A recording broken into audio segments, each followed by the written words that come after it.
Alors bonjour à tous, c'est le retour de l'émission Parole Libre avec des nouveaux invités, un nouveau cadre et un nouveau thème. Alors normalement, en principe, les émissions que je fais, c'est une fois par mois, mais dû au corona, alors, il y a eu du retard. Et la dernière fois que j'ai fait une émission, il y avait un invité qui s'appelait Aurélien Canu qui m'a donné l'idée de faire cette émission à thème, donc le hip-hop. Alors moi, je m'intéresse au hip-hop depuis seulement 3-4 ans, vraiment. Je suis le genre de mec qui écoute le hip-hop, qui découvre et qui kiffe, mais qui connaît absolument rien, d'accord? J'ai Dom qui a le même statut que moi autour de la table, que tu t'y connais absolument pas. Je crois que c'est même pire, j'ai pas vu la vague arriver et je devais être sous l'eau, je pense, quand c'est arrivé. Bon bah c'est bien. Je connais que dalle. Je vais faire un petit tour de table. Mika, tu as déjà été invité dans une de mes émissions, mais toi, c'est pour expliquer un petit peu, Mika, c'est un genre de chroniqueur et invité régulier. Donc il sera toujours, en tout cas régulièrement là aux émissions pour pouvoir donner son avis sur les sujets qu'on aura abordés. Dans le jargon, un chroniqueur. N'hésite pas à parler au micro par contre, s'il te plaît. Ce qu'on appelle dans le jargon un chroniqueur. Bénévole. Ouais, c'est ça. Alors toi, Mika, tu t'y connais un petit peu, un minimum quand même dans le hip-hop? Ouais, un petit peu.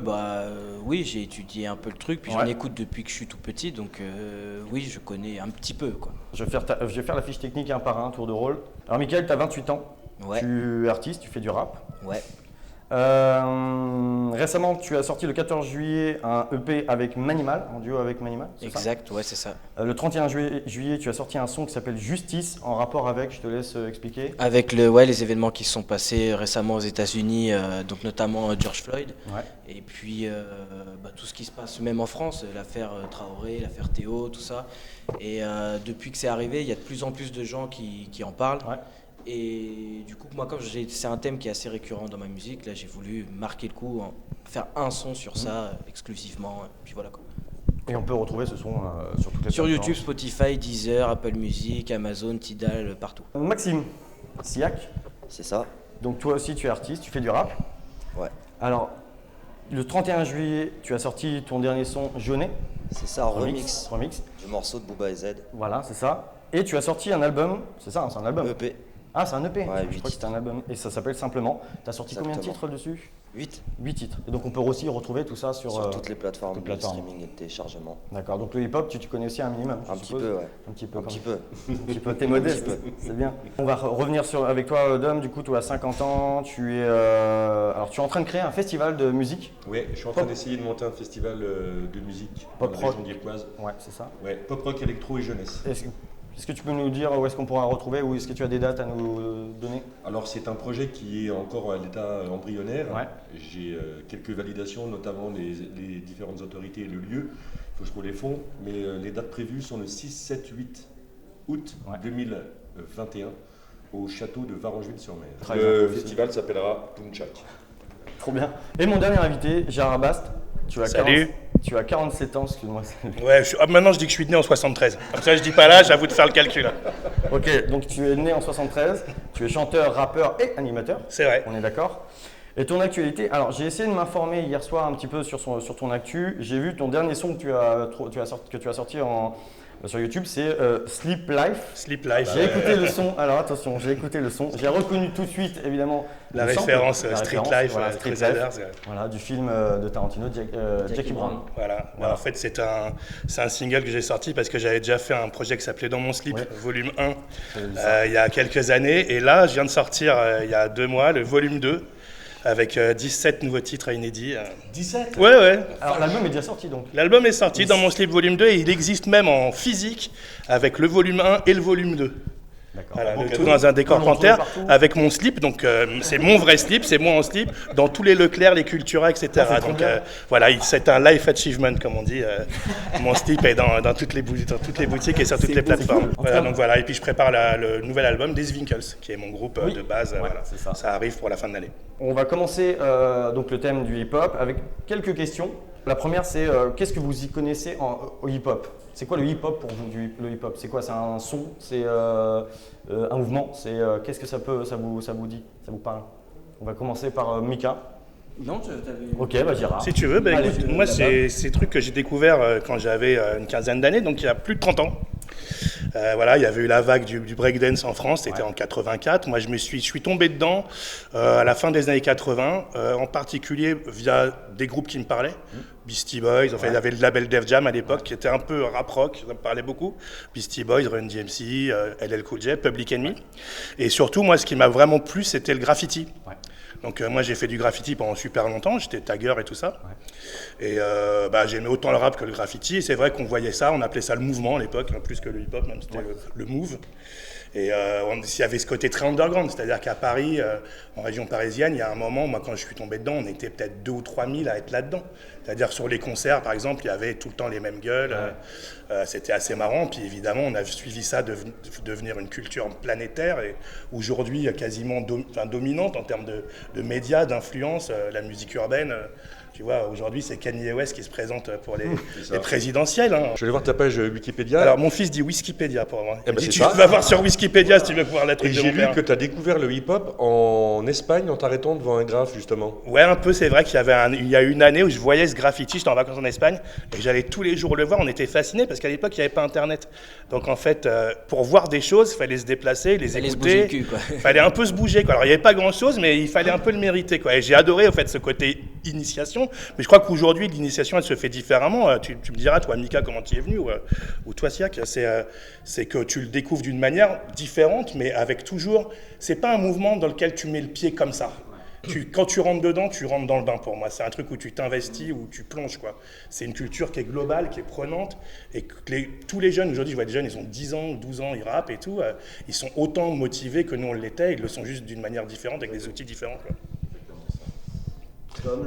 Alors le hip-hop, pour moi, c'est un mouvement culturel fort, évidemment. Je pense que même que c'est l'un des derniers. Je crois que ce qui est arrivé après, c'est l'électro, et depuis, il n'y a plus grand-chose. Donc un mouvement culturel ultra complet à mon sens, musical et artistique en tout genre. Hein. Il y a du street art évidemment, il y a sans doute de la peinture hip-hop, il y a des dégaines, il y a des comportements, il y a c'est une époque, je pense, le hip-hop. Et moi je suis passé à côté parce que j'étais déjà engagé maritalement avec une autre musique qui est le rock'n'roll. Et j'ai laissé un peu mes bras réagir, en tout cas les poils qui sont sur mes bras, et de manière assez feignante, ça te plaît pas, c'est pas toi qui décides, c'est un peu ton corps. Et j'étais déjà pas mal marié avec le rock'n'roll et je suis pas vraiment allé dans le hip-hop. En revanche, je me souviens effectivement, pour rebondir sur ce que disait GG, milieu des années 80, donc j'avais une quinzaine d'années, partout. Alors toi tu dis que vous étiez 2000, mais chez moi partout il y avait des mecs avec des cartons découpés et des mecs qui tournaient sur la tête quoi. Il y avait ce mec là qui faisait des émissions télé Sydney, le HIP HOP. Moi, il y en avait partout. Alors, j'ai grandi dans un coin de France qui s'appelle la Moselle, la Lorraine, c'est la Meurthe-et-Moselle, plus que la Moselle, avec beaucoup d'immigration. Amuse-toi bien en Meurthe-et-Moselle. Il y avait beaucoup d'immigration. Et je pense que ces gens déracinés, pas forcément bien accueillis là où ils sont arrivés, ont pu se raccrocher à quelque chose qui leur ressemblait.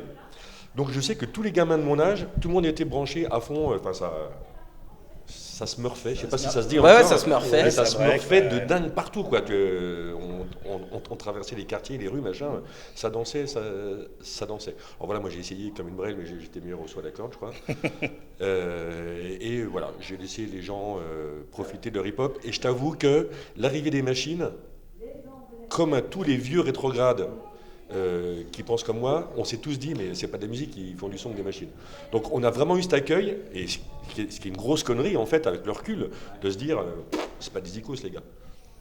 Mais voilà, on sait que les artistes, c'est pas forcément eux qui font leur... Ça reste un débat vif, hein, parce que Ça reste un débat vif, ouais. parce qu'il y a différentes manières de les utiliser. Après, aujourd'hui, c'est comme aujourd'hui le débat sur le vocodeur, l'autotune, etc. Il y a des gens qui sont allergiques. C'est juste un instrument, à toi de bien l'utiliser. Hein. Tu vois, Ouais, exactement. C'est un instrument, toi de l'utiliser. C'est voilà, c'est comme ça que j'ai compris que les machines pouvaient être un allié et surtout pouvaient permettre de développer le processus créatif de la personne qui était derrière. On va laisser un peu Max. Non, Moi, non, je sais non, pas si je pourrais bien sûr. dire mieux que ça. Qu'est-ce que tu en penses? Toi, c'est quoi le hip-hop? Moi, je suis d'accord avec eux. Après, je dirais qu'aujourd'hui, c'est devenu plus accessible justement avec les nouvelles machines, les ordinateurs. Tu peux télécharger des cracks. Enfin, aujourd'hui, si tu veux te mettre à la musique du jour au lendemain, c'est possible. C'est un peu ce qui m'est arrivé dans mon cas. Donc, je cracherai pas dessus, quoi qu'il arrive. Mais par contre, c'est vrai qu'avant, il y avait peut-être plus d'authenticité dans tout ce qui était fait. parce que ça venait vraiment du cœur. Là, il y en a qui viennent peut-être au rap juste pour se dire ouais, je vais faire du rap. C'est ça qui est un peu dommageable et les paroles ne suivent pas tout le temps, ni la musique. Mais sinon, il y a encore de très bons artistes et je pense plein de choses encore à découvrir. Il y a une grosse palette aujourd'hui, hein. Il y a un spectre qui est méga large, quoi. Il y a au moins 100 000 rappeurs en France, hein, Ouais. si ce n'est plus. Mika, on va laisser finir avec toi. Puis on va... Bah, moi, le hip-hop, ma première expérience, j'avais 4 ans, donc j'étais tout petit. Putain, ouais. Je suis né en 92, moi, donc après vous quand même. Et mon père a toujours été un fanat de musique, il a toujours acheté beaucoup de musique. Donc c'était essentiellement de la funk, de la soul, très peu de disco. C'est pour ça que j'écoute pas de disco non plus. Et mon père a acheté l'album de Tupac All Eyes on Me, et là ça a été la première fois où j'ai été confronté au hip-hop. Et comme mon père à cette époque-là, il diminuait vraiment son rythme d'achat, le CD est resté très longtemps dans la voiture, tellement longtemps qu'avant même de savoir parler anglais, je connaissais déjà le double album par cœur. Et du coup, c'est vrai que y avait toute l'image qui collait à ce personnage-là, les tatouages, les bandits, les machins, mais aussi tout le côté aussi. On vient de la rue, mais on n'est pas si con que ça, et c'est ça qui m'a plu. Voilà, du fait que c'est con, mais je viens de parents, enfin je suis métisse, et depuis très jeune, j'ai senti que même dans la cour de récréation, il y avait un petit truc qu'on me met à côté, et du coup ça a été le truc dans lequel je me suis réfugié, et où j'ai trouvé des gars qui subissaient pire que moi, qui subissaient la même chose ou moins que moi, et du coup c'était cool de pouvoir partager ça au travers de la musique, et voilà quoi. C'est intéressant ce que tu dis parce qu'on n'a pas parlé de ça donc on faisait ce petit tour de table hip-hop, c'est qu'il y a quand même aussi tout ce fond tout ce fond social la mère de Tupac était militante Black Panther et poétesse. Il y a tout ce background aussi qui est super important, qui moi effectivement m'a moins touché puisque je suis pas issu effectivement de quartier ou autre. Moi je me suis approprié le rap à ma manière, mais c'est vrai que c'était super important dès le départ, et nous aussi on appréciait beaucoup, et toujours moi j'apprécie quand le rap a un petit discours derrière, qu'il soit fait d'une manière frontale ou plus fine. Quand tu as des artistes aujourd'hui comme Kendrick Lamar ou Childish Gambino qui sont engagés, tu vois, et qui le font pertinemment, c'est magique aussi, et ça sert. Et je suis ravi que toi tu fasses des morceaux par exemple sur la justice et les violences policières. C'est hyper important qu'il y ait des porte-paroles qui le fassent, même si quelque part on prêche des convertis parce qu'on est tous d'accord pour dire que c'est pas bien, c'est important d'en parler. La bonne nouvelle. Exactement. Surtout les gens qui écoutent du hip-hop de base. Les gens qui écoutent du hip-hop, la plupart du temps, je généralise pas, mais sont quand même des gens qui sont assez ouverts d'esprit. Parce que de base, quand c'est arrivé, c'était quand même une grosse contre-culture. Donc, au final, les gens qu'on touche, premièrement, ils sont d'accord avec ce qu'on va dire. Le but, c'est d'essayer de toucher quelqu'un d'autre. Et comme maintenant, le hip-hop et le rap, ça s'est tellement ouvert à tout le monde. Ça passe à la radio, ça passe partout maintenant. C'est là que c'est intéressant, quoi. Il y a un mood assez unanime sur la philosophie du hip-hop, justement. Moi, Oui et non, puisque justement, c'est qu'aujourd'hui, depuis quelques années, depuis longtemps, ça s'est commercialisé. Donc aujourd'hui, c'est vrai que ce que tu vas entendre à la radio, c'est plus des trucs pour faire la fête, enfin des trucs un peu... Il n'y a pas un gros message derrière, et c'est important de garder ça en tant qu'artiste. De toute façon, c'est tellement, comme je disais, la palette est tellement large. Mais c'est important quand même de ne pas oublier ça, et qu'on a quand même l'occasion de pouvoir dire des choses. Donc autant s'en servir pour autre chose que de dire juste la moulaga, quoi, tu vois. La grosse moula.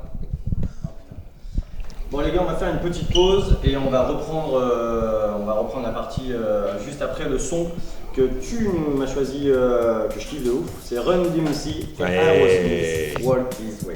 Je kiffe.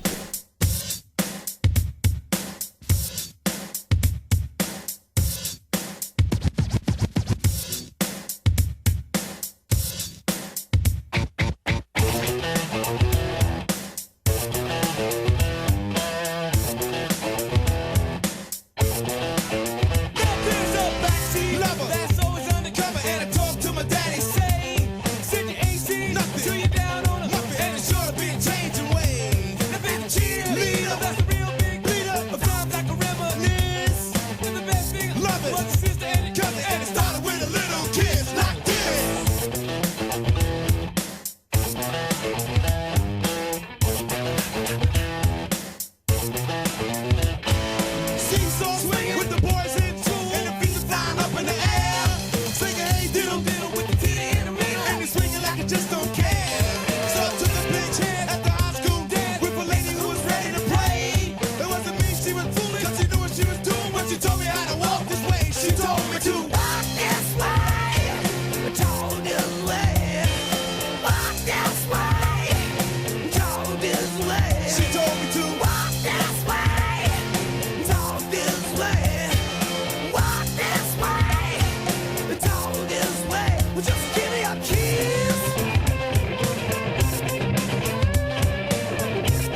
un tour de table avec chacun, les avis de chacun sur le hip-hop, ce que le hip-hop signifiait pour vous, pour chacun. Et on va commencer donc du coup l'intro. Pour ceux qui ne savent pas, notamment Dom, pour le coup je pense à toi, le hip-hop, il y a 5 disciplines, d'accord? Il y en a un qui veut me le... Mickaël, qu'est-ce que tu connais les 5 disciplines? Non, parce que pour moi, il n'y a pas de discipline. Le hip-hop, c'est D'accord. du hip-hop. C'est soit t'es hip-hop, soit t'as- tu ne l'es pas.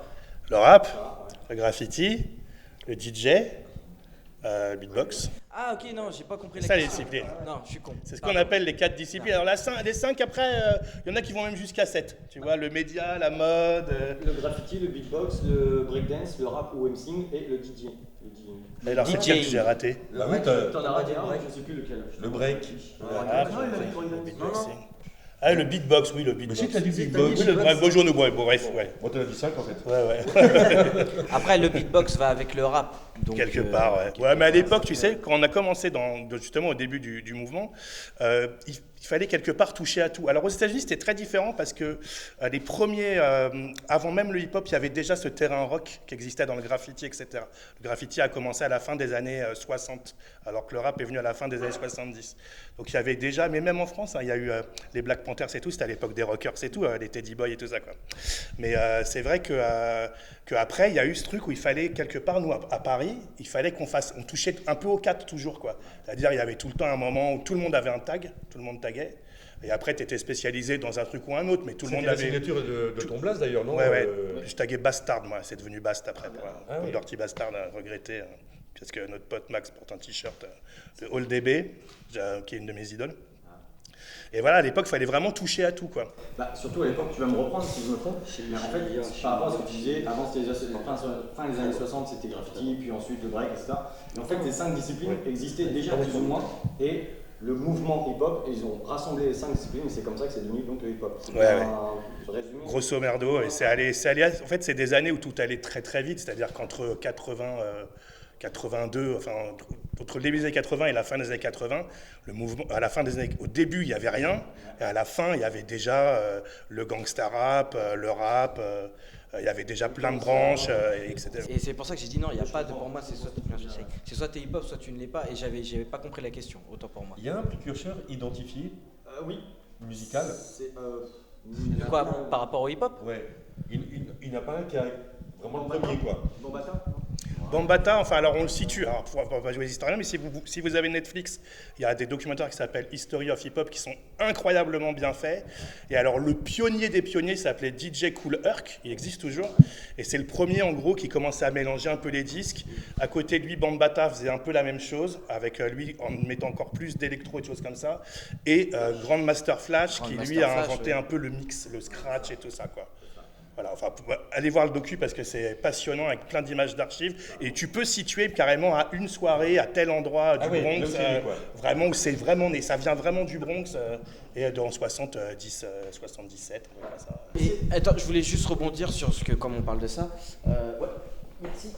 Le papa du rap par les. Parce que je sais que du nez, je sais pas pourquoi. Le papa du rap, pour tous les plus grands rappeurs, alors ça c'est plus underground on va dire, ce serait Jill Scott et Héron. Donc c'est un artiste de soul qui de base n'est pas chanteur, c'est un poète, il écrivait des poèmes dans les bars et tout, machin, donc beaucoup sur tout ce qui était ségrégation, machin, tout ça. Et au début c'était ni chanté, ni slamé, ni rappé. Il y avait un fond musical et il écrivait des poèmes, il récitait ses poèmes comme ça. Après, il a fait de la musique un peu plus funk, un peu plus soutenue, un peu plus machin. Mais pour ce qu'on appelle les sizzlers, les rimeurs de l'époque, donc les anciens de maintenant, donc tous les Nas, tout ça, les Snoop et tout, c'est lui le papa du rap parce que c'est pas lui qui l'a inventé, mais il a fortement inspiré le mouvement, le fait de se poser différemment, donc de ne plus chanter mais de ne pas slammer non plus. Et c'est lui il est considéré comme le meilleur et le papa du rap. Il joue encore ce mec? Non, il est mort il y a quelques années d'un cancer des poumons, je crois, parce que Il a une voix incroyable. il devait fumer 50 000 paquets de clopes par jour. Et il chantait vraiment super bien. Et ses textes sont très très puissants, très compliqués à comprendre parce que pour le coup, il joue vraiment avec les mots, les tournures de phrases, avec les faits historiques. C'est pas facile à capter. mais c'est très très beau et c'est de la très belle musique. Ça, c'est japonais, magnifique. en plus, j'imagine. Non, en anglais, c'est un afro-américain. Il y a une succession de hasards qui ont fait aussi. Parce que tu peux trouver des racines, alors ça c'est complètement vrai, Last Poet, Gilles Scott-Heron, etc. Mais même chez des body delay, chez des scatters, etc., chez des rockers, tu retrouves des éléments de rap qui sont flagrants quand tu les réécoutes. Et il y a plein de hasards qui ont fait que le hip-hop s'est construit, dont un qui est génial, c'est le blackout qu'il y a eu à New York à la fin des années 70, où pendant 2 ou 3 jours, il y a eu des pillages dans les boutiques, et tous les mecs qui commençaient un peu à être DJ, etc., ont tous chopé du matos, alors qu'ils n'en avaient pas les moyens, et ça a complètement répondu à la pratique des pré-DJ et du rap, pareil, quoi. Au départ, c'était pour accompagner aussi le DJ, c'était des paroles festives aussi, quoi. Et puis toutes ces influences ont fait que ça a convergé à un moment, via en particulier un morceau fondateur qui est The Message, The Message, ouais. de Grandmaster Flash, qui était le premier morceau à texte, avec un texte social en fait. Il n'y avait pas ça avant, quoi. Et ce qui est ouf, c'est que tout le monde danse dessus, alors que de base, c'est vrai que c'est entraînant, mais il y a un vrai fond sur le morceau. Comme ça quoi, il est raconte la possible de misère faire du danser monde, les gens, ouais. et sur un sujet qui est vachement intéressant, quoi. Tu connais la chanson des Full Garden, Lemon Tree? Oui, on la faisait en musique en anglais en 6e, je crois. Tu vois, c'est aussi une chanson très, très joyeuse. Mhm. En fait, elle parle du décès de la petite amie du chanteur. D'accord, Donc, ça je ne savais pas. Par contre. lui, pour le coup, c'est un parti pris de se dire, je vais pas en faire une dramaturgie, mais je vais plutôt faire un hommage à ce qui s'est passé. Et le Lemon Tree, c'est parce qu'elle s'est plantée en voiture dans un citronnier, quoi. Putain. Max, est-ce que tu peux réagir? Parce que depuis tout à l'heure, tout le monde parle, si tu peux répondre. Non, j'ai Tu pas, peux j'ai préférer pas mieux à d'abord. dire. Non, mais j'ai pas mieux à dire. Est-ce que vous savez ce que c'est, ce que ça veut, enfin, vous connaissez les définitions de hip et hop? Non. Vous savez pas? Max, tu sais pas? Mec chiant. Non, je sais Non, pas. franchement, non. Je sais pas. En fait, hip, ça veut dire débrouillardise intelligente en argot américain. Et hop, ça veut dire aller de l'avant. Ok. Voilà. Je sais pas d'où vient ce mot. Ouais, tiens, je sais Attends, pas. En même temps, je me suis jamais posé C'est la quoi, question, hip? c'est vrai, ouais, c'est... Ouais. Un hip, c'est un débrouillard intelligent. Tu te débrouilles. Ah. D'où le fait que tu sais, les mecs font du graffiti. Sling. Graffiti. Alors c'est marrant parce que je me suis posé la question ce matin en pensant à ton émission, en pensant au rock'n'roll. Et rock'n'roll, la signification elle est assez claire. Et hip-hop, moi je pensais que c'était plutôt un effet de style, de langage, pour que ce soit un peu chantant, quoi, mais je ne savais pas qu'il y avait un sens derrière. Est-ce que vous connaissez l'histoire, surtout du hip-hop? Je suppose que Gérard et Mika, vous devez savoir. Max aussi, je suppose aussi. Comment le hip-hop est arrivé aux États-Unis? Est-ce que c'est. Non, c'est un peu ce que tu viens de dire. Ouais. Ouais, enfin, non, je sais pas vraiment comment ça a pris, non. Dans le fond, c'est. Tu parles de quoi, musicalement ou le phénomène en lui-même? Voilà. Ah, Qu'est-ce comment qui a ça s'est fait- développé? qu'est-ce qui a fait que- voilà, comment il s'est développé. Surtout comment il est arrivé et comment il s'est développé après. Moi je pense qu'il arrive en bateau Ouais. avec Christophe Colomb. Non, pas loin, c'est pas Christophe. Non. Non. Et Christophe Couillon. En fait, si tu veux, aux États-Unis, donc à Harlem, Brooklyn et le Bronx. Ça vient du Bronx de base, du sud du Bronx. Ouais, mais c'est un mélange de plein de musique. De plusieurs. En fait, ça vient des quartiers. De New York en fait, De New York. essentiellement. De certains quartiers de New York, dont les quartiers que je vous ai cités. Et à la fin des années 60, il me semble, il y avait toutes ces usines qui étaient donc dans le Bronx, à Harlem et à Brooklyn, qui se sont délocalisées donc dans les parcs comme la Défense à Paris, par exemple. Et tous les Blancs, du coup, ont quitté ces quartiers-là pour être proches du travail et des usines. Ce qui fait que tout ce qui était, donc tous les migrants, entre guillemets, les afro-latino-américains, sont restés dans les quartiers et l'État, clairement, s'en occupait plus. Donc ils étaient face à... Non mais c'est vrai, Ouais. ils étaient amenés à se débrouiller, clairement, à se démerder. Et du coup, suite à ça, il y a eu des gangs. Les gangs géraient certains quartiers, tu ne pouvais pas y accéder, ni l'ambulance ni la police pouvaient accéder au quartier parce que tu pouvais te faire caillasser, bombarder, ce que tu veux. On connaît les schémas maintenant, ils existent encore en France. Ces schémas-là de, Ah bah bien sûr, ça existera de, toujours, de ça, gangs, Bien les sûr. quartiers sont Mais interdits. du coup, en fait, pour dire, c'est que les gangs en fait, se sont installés dû au fait que l'État ne s'occupait pas de ces quartiers défavorisés. Quoi. Ouais, qui était laissé à l'abandon, hein, clairement. Voilà, c'est ça. Et donc, du coup, il y a eu des mecs comme. Ils se sont dit tiens, on va chanter. C'est ça. C'est pas con, hein. C'est ça. Et justement, il y a un mec qui était un ancien chef de gang qui s'appelle. si je Africa Bambata. Voilà, c'est ça. Exactement, c'est exactement ça. Le mec, il en avait pas. Clairement, il a dit j'en ai marre, je vais enfin, je vois tellement de violence, lui en faisait partie déjà. Il a voulu justement, c'est là que c'est venu en fait le hip-hop, c'est qu'il a voulu améliorer les quartiers en faisant la fête. Donc c'est là que les mecs, donc les MCing, les graffitis, enfin les mecs qui font du graffiti, les breakdance breakers, c'est ça, les breakdancers sont arrivés et c'était quelque part pour relativiser ou dédramatiser un petit peu le contexte. Eh bien, il y avait vraiment une escalade de violence, il y avait des morts tout le temps, c'était un enfer. Ouais, c'est ça. Les promoteurs en fait avaient fait brûler les immeubles pour récupérer des terrains. Enfin, il y avait des gangs partout, vraiment. C'était vraiment chaud. Hein. Et donc c'est un peu le rémusicien le hip-hop en fait, leur manière de se divertir. C'est ça.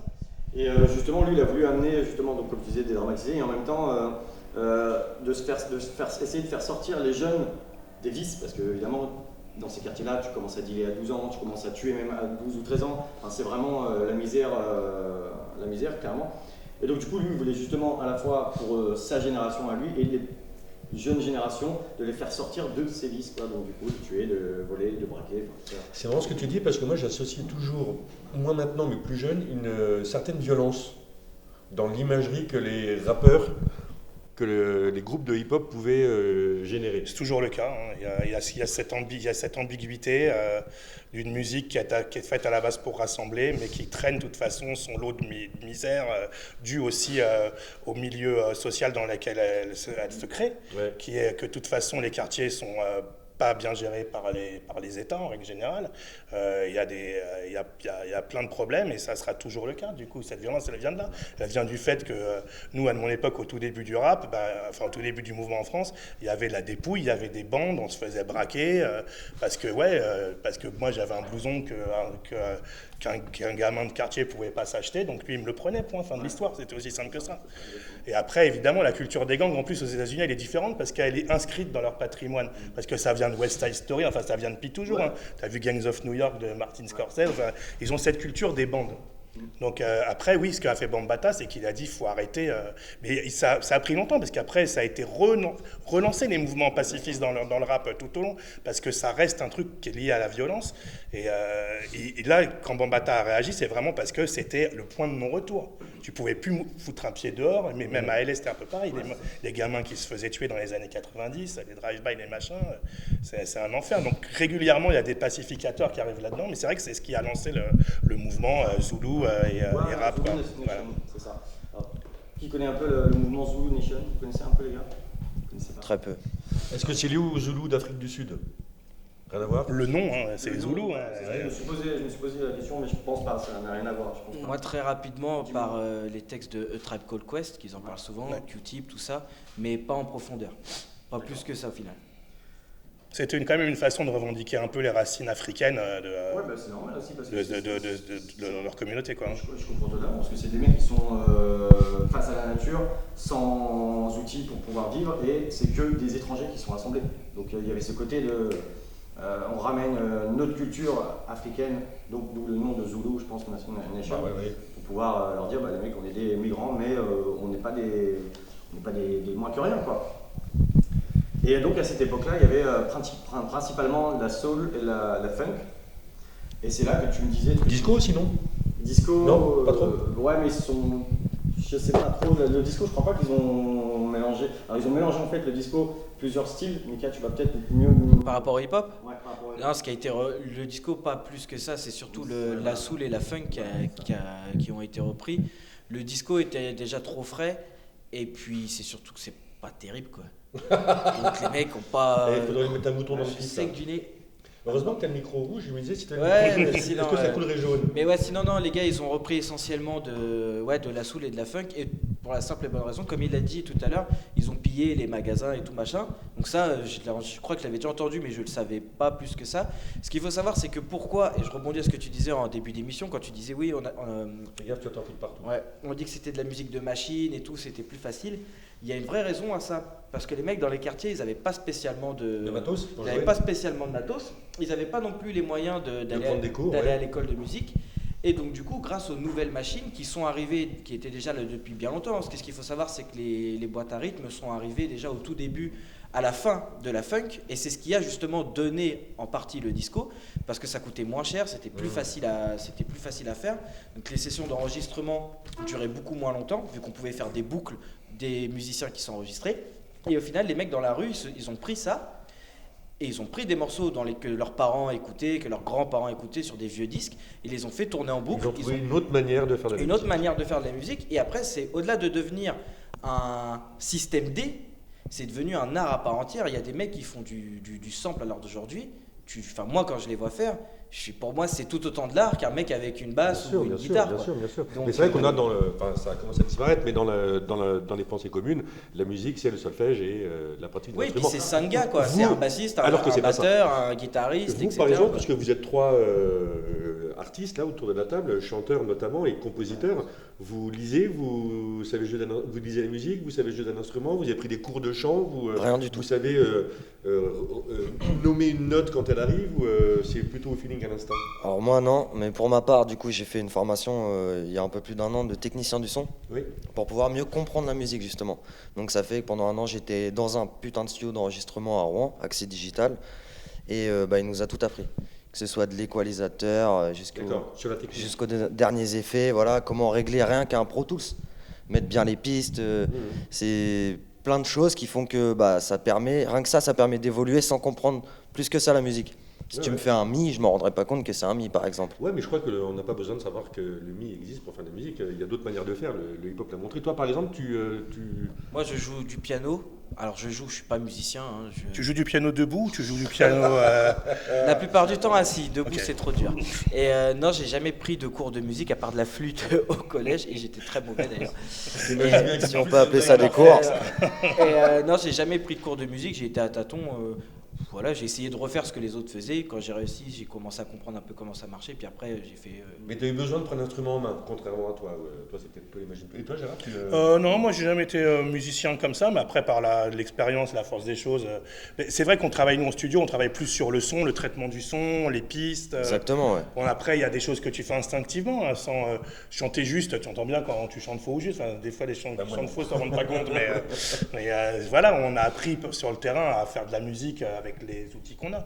Mais après, ce qui est génial dans cette musique aujourd'hui, dans le rap en particulier, c'est qu'elle utilise tellement des éléments qui peuvent être tribaux, comme les percussions justement sur les premiers trucs, que du sample, que aujourd'hui des synthés, que tu saches faire de la musique avec le solfège, etc., ou que tu saches pas, tu vas faire de toute façon une musique qui va rentrer dans le cadre du rap. Tu as des mecs qui vont découper leurs samples, d'autres qui vont utiliser des samples comme une citation. Tu parlais de moi, de mon truc Street Life, la Sleep Life. Moi, c'était pour la vanne que j'ai utilisé le sample. C'était détourné. Il y en a d'autres qui vont juste le découper, tu ne le reconnaîtras jamais. Tu vois, c'est une façon de traiter. Puis tu as des gens qui n'utilisent pas de sample du tout. Donc Qui ça veut composent dire tout. qu'éventuellement, pour un morceau de piano qui ferait bim, bim, bim, bim, vous allez chercher chaque bim dans différents scuds. Par exemple, ça peut arriver, mais D'accord. après, tu as des mecs aujourd'hui qui font du rap entièrement composé, tu vois, enfin, D'accord. il y a 1000 façons de le faire. Hein. Il n'y a pas vraiment de règle en fait. Tant que tu restes dans une manière de rapper qui rappelle quand même le rap, qui est quand même un truc pas non plus. On n'est pas chanteur lyrique, tu vois. Peu importe la musique que tu fais, si c'était à peu près dans ce truc-là, ce sera du rap. C'est quoi les frontières du rap, justement? En fait, non, Qu'est- justement, il y a. Aujourd'hui, elles sont très Non, mais larges. si, hein. il y en pas a de parce que frontières. qu'est-ce qui fait que ce truc n'est plus du rap ou du hip-hop? Et alors après, je sais pas. j'ai pas d'exemple à donner. Quand t'as Si, plus de boîte à j'en ai rythme. J'en ai un à Je vous sais donner. Alors pardon, tu dis quoi? Je dirais quand t'as plus de boîte à rythme. Peut-être là, la musique devient plus du rap, mais si le mec il rappe, de toute façon, c'est du rap. Tu as des mecs qui rappent Voilà. sur des pianos-voix. Tu peux rapper sur aujourd'hui, de la valse, tu peux rapper sur tout. Alors je vais vous choquer un peu, mais Jul, c'est du rap ou pas? Ah oui, c'est du rap. Oui, c'est du un rap. respect. Et puis il y a des fois où il kick, hein, Joe. Ouais, Des fois, il tu est entends chaud. des couplets où il est chaud. Hein. Voilà, mais après, lui, c'est qu'il sort beaucoup de choses, donc tout n'est pas bon. Non, mais c'est ça qui est marrant, c'est qu'aujourd'hui, t'as un truc, tu vas avoir du rap super électro, tu vas avoir des choses très musicales, tu vas avoir des choses très planantes, chantées, chuchotées, tu vas avoir des trucs vraiment patates, limite rock'n'roll, c'est un spectre aujourd'hui. Et c'est vrai que c'est dur de voir où ça s'arrête finalement. Quel est le point commun à tout ça? Je crois que ça se ressent tout simplement, c'est ce que tu disais au départ. Ouais, Le hip-hop, c'est finalement ça, c'est un feeling que tu as. Même aujourd'hui, sont en train de reculer sur le thème de musique urbaine, parce qu'ils reculent un peu sur tout, donc il dit attention, on a le droit d'être paysan et d'aimer la musique moderne, tu vois. Donc c'est assez drôle, hein. Il se pose la question, c'est vrai qu'il y a cette base, quoi, cette base de... Mais quand tu prends la musique aux États-Unis, qu'elle soit noire ou d'ailleurs pas, ça vient des mêmes racines qui se sont déclinées, qui ont pris des branches différentes. Il y a des éléments de Jimi Hendrix, est-ce que c'est du rock, de la funk, tu vois, est-ce que c'est de la musique Tout à noire fait, ou oui, blanche? bien sûr. Après, si on part dans cette idée-là, la question est, est-ce qu'on est obligé de mettre les artistes dans des cases? Exactement, c'est une bonne question. Voilà. Ouais, mais il y a un point commun, et ce point commun, c'est vrai qu'il est dur à définir, et c'est pour ça que la question elle est super intéressante, et c'est ce que disait Mika au début, c'est qu'il y a un point commun que tu ressens, et qui fait que ça rentre dans le cadre du hip-hop ou du rap, et qu'aujourd'hui, de la grosse trap, ça reste du rap, malgré que, tu vois, il y a des puristes qui vont dire non, le rap c'est comme ça, c'est boom bap, mais finalement, il n'y a aucune règle là-dedans, quoi. Il n'y a aucune règle là-dedans. Et d'ailleurs, par rapport à ça, aux États-Unis, ils ont changé, alors pas au niveau des maisons de disques et des vendeurs de CD, tout ça, mais au niveau des gens qui écoutent du rap et du hip-hop, ils appellent rap maintenant tout ce qui n'est pas par exemple du boom bap ou qui n'est pas vraiment inspiré de ce qui vient à la base du hip-hop, et tout le reste c'est hip-hop.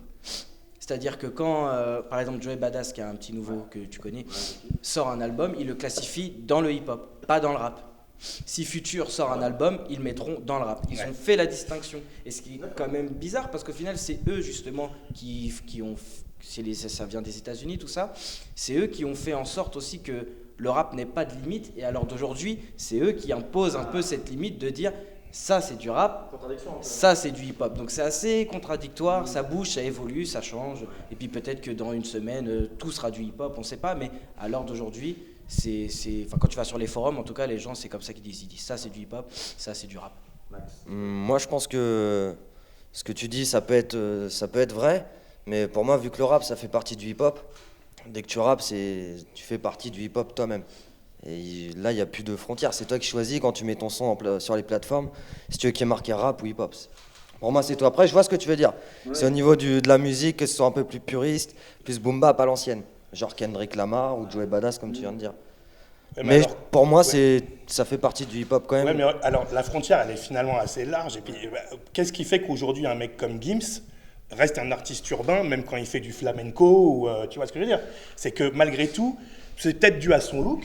C'était Christophe May qui chantait la même chanson, ça rentrerait peut-être pas dans la case urbaine, mais quand tu écoutes Bella, des trucs un peu comme ça, bah oui, c'est des rappeurs qui se mêlent à la variété, mais il y a toujours ce petit truc au fond qui fait la diff entre effectivement de la variété et de la musique urbaine, comme on l'appelle aujourd'hui. Osmo Puccino, par exemple, qui a fait plein non mais dans des registres, dans des styles différents.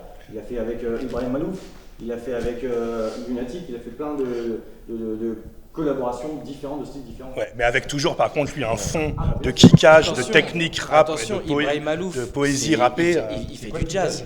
Kickage, c'est quand tu délivres ton truc avec du rythme. Ouais, mais de base. T'envoies, ouais, le flow. Ouais. Non ? Oui, si. Mais on dit kickage pour parler des flows plus punchy. Quand tu rentres dedans, quand tu punches un peu, quoi. Mika, il disait un truc sur Ibrahim Malouf. Il disait oui, quand tu dis pour Oxmo qu'il est un peu plus aussi, qu'il va un peu à droite à gauche, quand il fait je suis désolé, mais quand il fait un morceau avec Ibrahim Malouf, il vient du jazz. Le hip-hop, ça vient du jazz aussi. Quand on parlait de Tribe Called Quest tout à l'heure, eux, ils ont révolutionné le hip-hop à leur époque quand ils ont dit non, on ne veut pas sampler de funk, on ne veut pas sampler de soul, on va sampler que du jazz. Donc tout ça, c'est assez mêlé au truc. Donc même si un artiste hip-hop sort un album jazz, et qu'il rappe dessus, ce sera du hip-hop, ce sera toujours hip-hop, ce ne sera pas un hip-hop un peu différent, ce sera hip-hop. Oui, parce que de toute façon, la culture hip-hop, c'est puisé un peu partout. Et c'est que ça vient de là aussi, en plus. Donc, Moi, je dirais juste que Oxmo Puccino et Gims, c'est pas comparable. C'est pas tout à fait comparable. Parce que, pourquoi on dit que c'est des artistes urbains, les mecs comme Gims ou Sopranos? Parce qu'ils viennent du rap de base. À la base, ils font du pur boom bap, section d'assaut. Gims, il avait des couplets, c'était du feu de Dieu. Et au Sopranos, c'était pareil avec Psychiatre de la Rime. Aujourd'hui, les mecs, ce qu'ils font, ça ressemble plus du tout à ce qu'ils faisaient il y a 15 ans, quoi. Et Oxmo Puccino, par contre, pour moi, il reste dans ses trucs. Il rappe toujours un peu de la même façon. Tu sens sa patte, qui est toujours un peu la même, et ça reste du rap, tout le temps. Pas comme Gims et Soprano. C'est vrai. Et tu reconnais même sa patte dans une pub pour des bagnoles récemment. Voilà, Tu le exact. refais, tu fais, c'est Oxmo ça.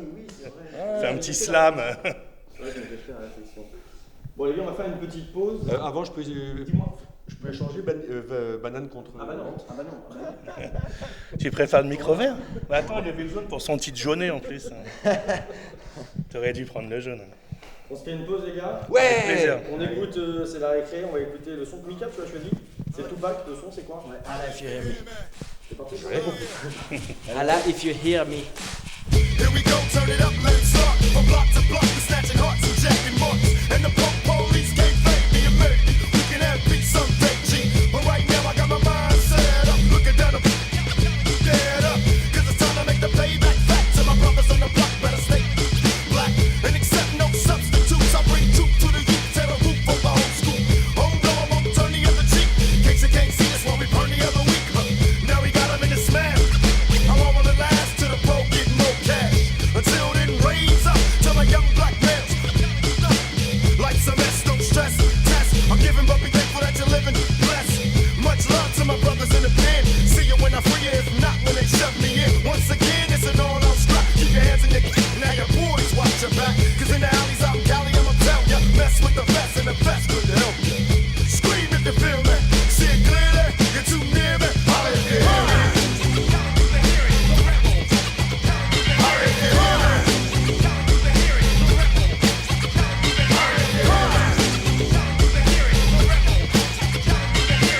Pump your fist like this. Holla if you hear me. Pump, pump, if you piss. Till the sellouts living it up. One way or another, you be giving it up.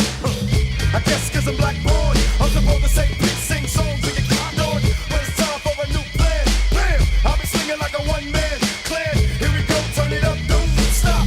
Till my homies on the block getting dropped by cops. I'm still around for ya. Keeping my sound underground for ya. And I'ma throw a change up. Quit on you never put my name up. Now my homies in the back streets. The black streets can feel me when they rolling in their fat jeeps. This ain't just a rap song, a black song. Telling all my brothers get their car on. And look for me in the struggle. Hustling to other brothers bubble. Holla if you hear me. Holla if you hear me. You're too near me. See it clearly. Holla if you hear me.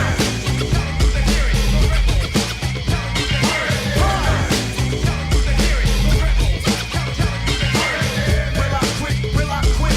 They claim that I'm violent, but still I kick. Representing, never give up on a good thing. Wouldn't stop it if we could, it's a hood thing.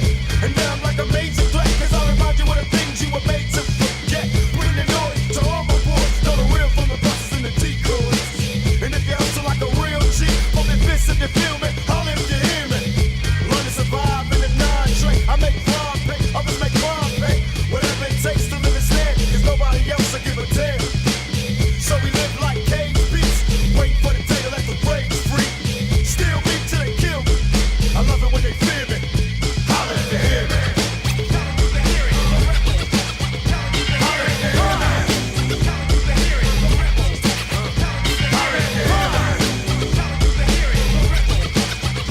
Holla if you hear me. You're too near me. See it clearly. Holla if you hear me.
Donc on reprend la troisième partie de l'émission.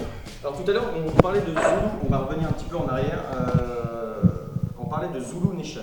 Zulu Nation, en fait, vous allez me reprendre si je me trompe, c'est un peu le avant du hip-hop. Ouais. Voilà. Et donc, en fait, c'est Kevin Donovan. Tu connais peut-être Gérard, non? Non. Il a deux prénoms. Consécutif. Deux prénoms consécutifs, Au deux Scrap, ça prénoms marche un peu. bien, Ouais. C'est ça. Et c'est lui, justement, comme on disait tout à l'heure, qui a été le chef de gang qui a en eu marre et qui a créé cette. Ah, bah non, je connaissais pas. Tu vois, on en apprend tous les jours. C'est cool, si je t'apprends des choses, ça me fait plaisir. Et en fait, lui, le slogan de cette association, c'était Peace, Love, Unity, Get Busy, Move et Having Fun. Having fun. Vous avez compris, je suppose, vous avez traduit un petit peu le slogan donc, du coup, de l'association, c'était justement les mecs, arrêtez vos conneries et faites ce que vous avez envie de faire, bougez quoi. Donc, Ouais. c'est ça. Et par la suite, il y a eu des battles dans les rues, il y a eu des. Alors que le comme tu punk, disais tout à l'heure. c'était le slogan du punk. Ah, je sais pas du tout. No Future, voilà, peut-être. c'est ça. Ouais. D'accord, je savais pas du tout. C'était moins engagé, enfin moins objectif en tout cas. Et donc du coup, comme tu disais tout à l'heure, en fait, c'est là qu'il y a eu les premiers battles de danse, de breakdance, de mecs qui chantaient, des crews qui se sont créés au fur et à mesure. Et il y a eu des artistes qui se sont popularisés dans le hip-hop, notamment, comme tu disais, DJ Cool, DJ Jazzy, Jazzy Jeff. Jazzy Jeff, Et pardon, DJ ouais. Coolerk. Bah oui, j'ai dit quoi? Cool. Ah, pardon. Allez, vas-y, on la refait, on la refait. Hercule. Curtis Blow. Curtis Blow, ouais, qui était un des premiers Curtis rappeurs. Blow, Ouais. Voilà. Et après, au fur et à mesure, il y a eu tous ces mecs comme Public Enemy, Run DMC, qu'on a écouté tout à l'heure, et Beastie Boys, qui, ces mecs-là, en fait, ils ont mélangé, justement, le Beastie Boys, c'est ça, c'était le rock avec du rap.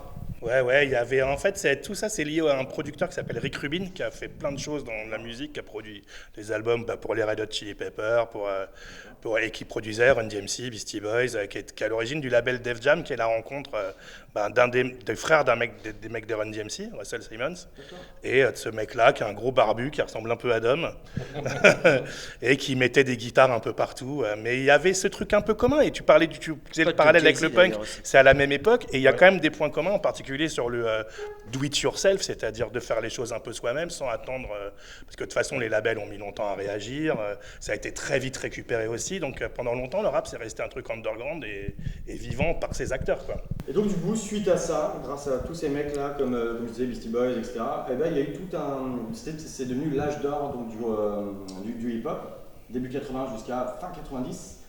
Et du coup, il y a eu plusieurs artistes qui se sont rassemblés pour faire des crews. Il y a eu Just Crew, Ouais, c'est ça, tu connais, Gérard, vous connaissez un peu? il y a Il y a Marley... Marley Marl, c'est Marley Marl. Juice Crew, c'est Marley Marl, c'est tous les mecs du Queensbridge, qui est une cité, Queensbridge Projects, dont viennent tous les meilleurs rappeurs, C'est ça. dont Nas. Dès le départ, donc il y avait ces mecs-là, Big Daddy Kane, tout le Juice Crew. Ah, c'est local, hein, c'est localisé au départ. Hein, mais après, en fait, ce qu'il faut se rendre compte vraiment avec cette culture, c'est que ça a pris très vite, mais surtout ça a très vite évolué. C'est-à-dire qu'entre les tout débuts, où il y avait 3 mecs derrière 3 disques pourris en train de bidouiller, 5 ans plus tard, tu avais déjà Run DMC qui était des superstars. Quoi. C'est allé vite. Quoi. Et à la fin des années 90, tu avais déjà mondialement cette culture du rap, tu avais des groupes anglais, tu avais déjà les premiers groupes français. Enfin, c'est allé vite. Hein, Il y a des pays. ça a pris Surtout pour 6-7 l'époque. ans. Ouais, Surtout pour l'époque. À l'époque, il n'y avait pas Internet, il n'y avait pas les réseaux, tout ça. Donc c'est vrai, comme il dit, ça a été très très vite avec le peu de médiatisation qu'il y avait autour. Donc c'est fort. Et est-ce qu'il y a du rap islandais, du rap congolais, du Oui. rap. Ouais, mais il y a même du rap juif. Du rap belge. Il y a du Ouais, rap ouais. juif, il y a du rap de partout maintenant. Du rap chinois, mais. Non, c'est la vérité. Ah non, c'est mondial. Ouais. Je sais pas, je me renseigne. Si. Et vous en écoutez ou c'est surtout américain et français? Pas du tout, ouais. Surtout américain et français, mais je sais que le rap, tout le monde en fait. Hein. Bah, l'Angleterre a quand même Oui, ça a anglais bien aussi, imposé ouais. sa marque avec des styles, d'ailleurs, qui sont maintenant, les Américains en ce moment s'inspirent beaucoup de l'Angleterre, avec les mouvements UK Drill, voilà, La c'est grime, non, tout c'est ça, la ouais. grime, etc. Il y a des mouvements mondiaux. Après, c'est vrai qu'en Europe, nous, on est un peu toujours à la 5e roue du carrosse. On a un peu pris le truc comme ça. C'est la vieille Europe, quoi. On se l'approprie, mais ça a un style. Le Japon aussi a eu une grosse influence il y a quelques années, la trappe japonaise, qui était très saturée, enfin, et même dans la mode, parce que tu avais beaucoup de designers japonais qui lançaient des marques et tout, et ça a eu un impact mondial. Ouais, non, c'est une vraie culture mondiale. Hein. Ouais, c'est ça. Et donc, du coup, comme tu disais, par rapport au collectif, Du coup, ça a tellement marché que il y a eu des duos qui se sont faits, notamment Gangstar, Ouais. DJ Premier le Gourou. premier et Gourou.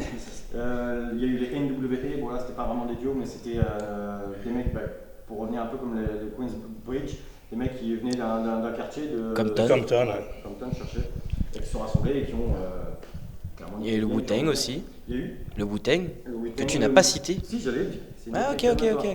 Mobb Deep aussi. Ouais, Moi, ça c'est c'est aussi, ça, c'est le Queens aussi. Hein, ouais. Le Queens. Et après, tu as eu évidemment tous les mecs comme Biggie, Tupac, qui ont marché de ouf. Ils sont aujourd'hui des, je sais pas, des classiques. Ouais, on peut dire ça. Ouais.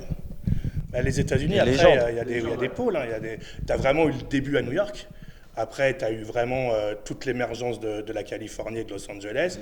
Et puis après, ça a pris dans tout le pays. Et maintenant, aujourd'hui, la capitale du rap mondial, c'est Atlanta. Donc c'est totalement, la musique est très différente. C'est la musique du Sud, c'est la trap. C'était ce qu'on appelait le crunk, toutes les Migos, musiques du Sud, Future. vachement festives, mais liées aussi énormément à la misère et au trafic de drogue.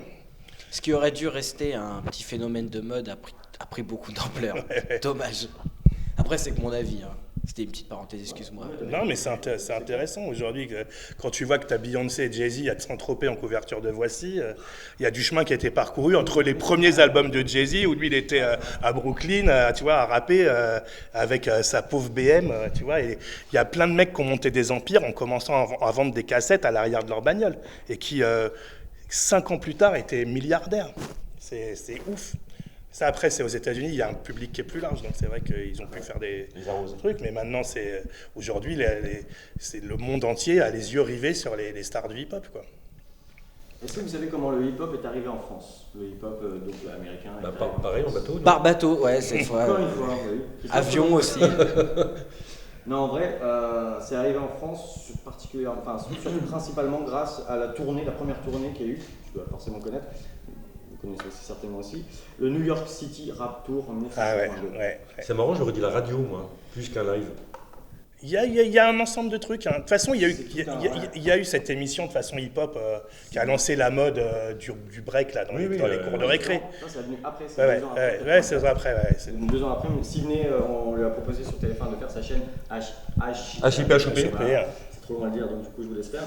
Et donc, du coup, oui, entre donc, les mecs qui ont fait la tournée en Europe, ils ont kiffé la France et ils ont fait leur QG, c'était le Bataclan. T'avais les mecs comme donc Bambata, Grandmaster, Rock Steady. Rocksteady Crew.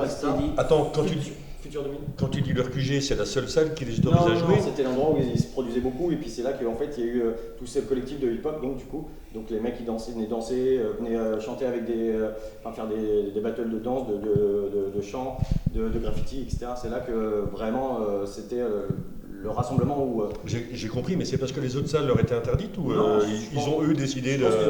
pour le coup, je me suis pas renseigné là-dessus, D'accord. mais je pense que plutôt que c'était... Non, parce que je pense que ça n'a pas été facile au début de convaincre des mecs de faire venir ce public qu'on ne connaissait pas et qu'on assimilait à dangereux, violent. Bien sûr, parce que... Après, je pense qu'il est fort possible qu'ils n'avaient pas non plus toutes les salles d'ouvertes. On leur a pas ouvert toutes les portes.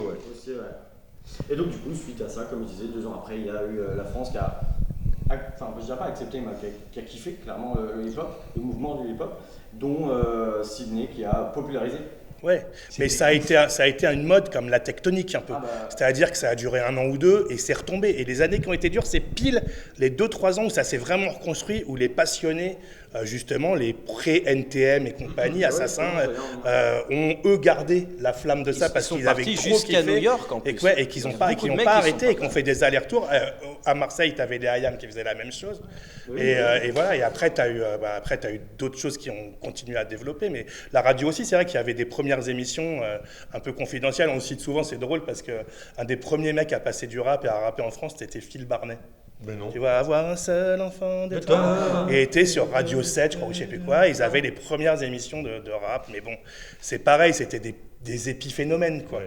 Et il a fallu, en fait, qu'après le feu de paille, de la break, parce que c'était ouf, hein. Tout le monde avait des kawaii, C'était comme dingue, tu disais, ça c'était breakait dingue. partout. Moi, j'ai Mais vécu ça a ça. duré, l'émission, je crois qu'elle a duré 6 mois, un truc comme ça. Ah ouais 6 ou 8 Ça, mois c'est le seulement. sentiment d'avoir vu Ouais, toute la ouais, progression. et en fait, par contre, ce que tu disais, c'est vrai, c'est que lui, Sydney, il a récupéré tous les mecs de cette tournée, la New York Rap Tour, je sais pas comment ça s'appelle, Rap City, New York City Rap Tour. Et du coup, dans Hip Hop, tu avais des vrais acteurs de la culture américaine, donc Afrika Bambaataa qui venait régulièrement. Tu t'es vu que tu étais écrit sur ton truc Futura 2000, qui est un artiste ultra respecté du graffiti, qui a fait plein de trucs dans le design par la suite et tout. Et ils étaient dans l'émission, quoi. Et c'est juste ouf, quoi. Et un des petits rappeurs, un des petits breakers qui était tout le temps avec Sydney, c'est Solo, qui a monté Assassin par la suite, et qui est lui-même un roi, un Zulu King, ce qu'on appelle un roi Zulu. Voilà, c'est les ramifications de la Zulu Nation, quoi. Mais c'est vrai qu'après ce feu de paille, il a quand même fallu un peu s'accrocher et garder la flamme du truc. Et voilà, il y a eu... il y a le mec qui a vraiment, je ne veux pas te couper l'herbe sous le pied, hein, mais le mec qui a vraiment finalement le plus aidé à la propagation de cette culture, c'est DJ Dynasty, qui lui aussi est roi Zulu, et qui lui, voilà, et lui qui a lancé une émission sur Radio Nova, et où là tout d'un coup le rap c'est devenu autre chose, quoi. Là c'était pour le coup, alors tout le monde ne recevait pas Nova, mais on se passait des cassettes, et tu vois, et C'était la Ah ouais. radio qui était la plus ouverte en tout cas sur la culture du hip-hop. Voilà, et très vite, je crois à la fin des années 80, dans 88, un truc comme ça, 89, tu avais déjà l'émission de Dynasty qui était 1 heure de rap américain, les nouveautés, machin, et après des rappeurs français qui venaient. Alors c'était les balbutiements, c'était bien de la merde, mais nous on était comme des oufs, quoi. Et donc du coup, justement, il y a eu tous ces mecs-là, comme tu parlais de Supreme NTM, il y avait aussi MC Solar, qui fait Ouais, partie, bien sûr. qui est un pionnier pour le coup. Ouais, Lionel D, ouais. Qui nous a quittés il n'y a pas longtemps. Ouais. Mister Hammer, Ministre Hammer, bien sûr. tous ces mecs-là. Ideal G aussi. Ouais. Qui ça Ideal G. Et qui était tout Kerry gamin. James, Kerry James, qui était tout qui gamin. avait 13 ans. Ouais, c'est vrai, c'est vrai. Qui était sur l'album de Solar, sur le premier album de Solar. Non, il a fait, ces mecs-là, c'était des vrais passionnés. Et en même temps, ce qui était vraiment génial à cette époque, mais dans le rap américain comme français, c'est que chaque groupe, chaque artiste avait une identité super forte et super propre. Et il fallait avoir vraiment son style. Tu vois, alors qu'aujourd'hui, il y a quand même une uniformisation, mais qui est faite aussi par la force du nombre. Mais à la base, tu vois, t'écoutes Snoop Doggy Dogg, c'est pas du tout la même chose que Biggie Smalls ou que, tu vois. Tu vois, moi, ça a été un vrai problème pour comprendre le hip-hop. Quand c'est arrivé, j'ai compris, je dis, mais merde, comment on peut mettre dans la même boîte, effectivement, c'est toujours ce truc à la con, il faut des choses dans les boîtes, MC Solar et Snoop, quoi, ouais. Ben, pourtant, ils ont plein de points communs. Le Ouais. côté laid back, toi, tu Bien parlais de sûr. Solar, c'est vraiment le premier à avoir revendiqué en France, justement, le jazz, les morceaux un peu. Voilà, toute cette branche Tribe Called Quest dont tu parlais tout à l'heure, Mika. Qui a été très importante aussi aux États-Unis. D'ailleurs, il y avait un peu des guerres de clans, même en France, hein, sur le rap cool, tu vois, avec les LTM, eux, le rap Solar, c'était clairement de la merde, tu vois. Évidemment, on est tous revenus là-dessus, puisque chacun, je pense, avait ses qualités, et puis il n'y a pas à douter des qualités d'écriture des uns et des autres. Mais à l'époque, il fallait un peu choisir son camp. Et au fur et à mesure, justement, avec tous ces mecs-là. T'étais dans quel camp? Moi, j'ai toujours adoré tout le rap. Tout le rap, tout le temps. Ouais, il n'y a pas grand-chose que j'aime pas. Même aujourd'hui, j'écoute vraiment de tout. Justement, il y a des mecs parmi ces artistes français que vous avez, que vous, dans votre éducation, parce que nous on est pour le plus jeune, qui vous ont inspiré justement pour faire vos musiques à vous. Français, je sais pas trop. Je dirais peut-être Booba. Ouais. Après aussi, j'étais bercé par des Ménélique, Mano, via mon grand frère fin des années 90. Parce Mano, que c'est du rap?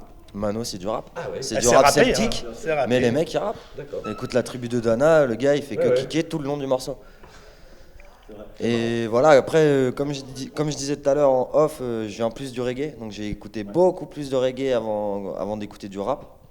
Mais après, je sais pas, c'est au feeling ce que je fais. Je m'inspire pas forcément de ce qui se fait aujourd'hui. Ouais, mais justement, quand je te pose cette question, c'est est-ce que toi qui viens du reggae, est-ce que à un moment donné tu t'es posé la question, genre reggae, ouais, ça me saoule, finalement je kiffe plus. Bah, aujourd'hui, j'écoute plus du tout de reggae. Aujourd'hui, j'écoute que du rap, des trucs récents de cette année. Je cherche plus de musique. On a tellement d'offres aujourd'hui. Tu vas sur YouTube, les mecs ils te mettent les trucs qui sont recommandés pour toi, et puis voilà, tu cliques bêtement et t'aimes ou pas. Bah moi, des gars que tu as cités, Solar, en français, Solar, j'ai bien aimé. Parce que, disons que c'est un peu con, mais quand t'es petit, quand t'es jeune, les rappeurs, tu les comprends pas forcément. Et Solar, ça a été un des premiers que j'ai réussi à peu près à comprendre ce qu'il disait. Et oui, bah sinon NTM, mon grand frère en écoutait, donc je les connais par cœur, même si je le voulais pas de toute façon. Mais ouais, un rappeur français, à part IAM, j'aimais bien, mais je suis pas non plus un grand fan, à part l'école du micro d'argent que j'ai écouté, sinon le reste, c'est pas plus que ça. Mais ouais, Solar, NTM, j'aimais beaucoup quand j'étais jeune. Donc du coup, toi, Gérard, c'est qui t'a, pour le coup, De toute façon, après, il y a des claques qu'on a pris quand c'est arrivé, tu vois. Justement, quand tu cites tous ces groupes comme Wu-Tang, Mobb Deep, à chaque fois que ces mecs arrivent, Snoop, quand c'est arrivé, NWA, moi j'ai adoré. De toute façon, on se nourrissait un peu de tout ça. Après, c'est vrai que par exemple, la première fois que j'ai entendu IAM, je dis, c'est quoi ces mecs? C'était des extraterrestres. Moi, je pensais qu'ils rappaient en anglais. Tu sais, j'arrivais même pas à comprendre l'accent, tu vois. J'étais genre, c'est quoi ce truc-là? Il y avait Rapline à l'époque de Olivier Cachin à la télé, où il y avait eu leur premier clip et on était égarés. Moi, je pensais que le rap, ça existait qu'à Paris. C'était le Mia ou pas? Non, c'était IAM, Imperial Asiatic Men, un truc comme ça, tu vois. C'était un truc.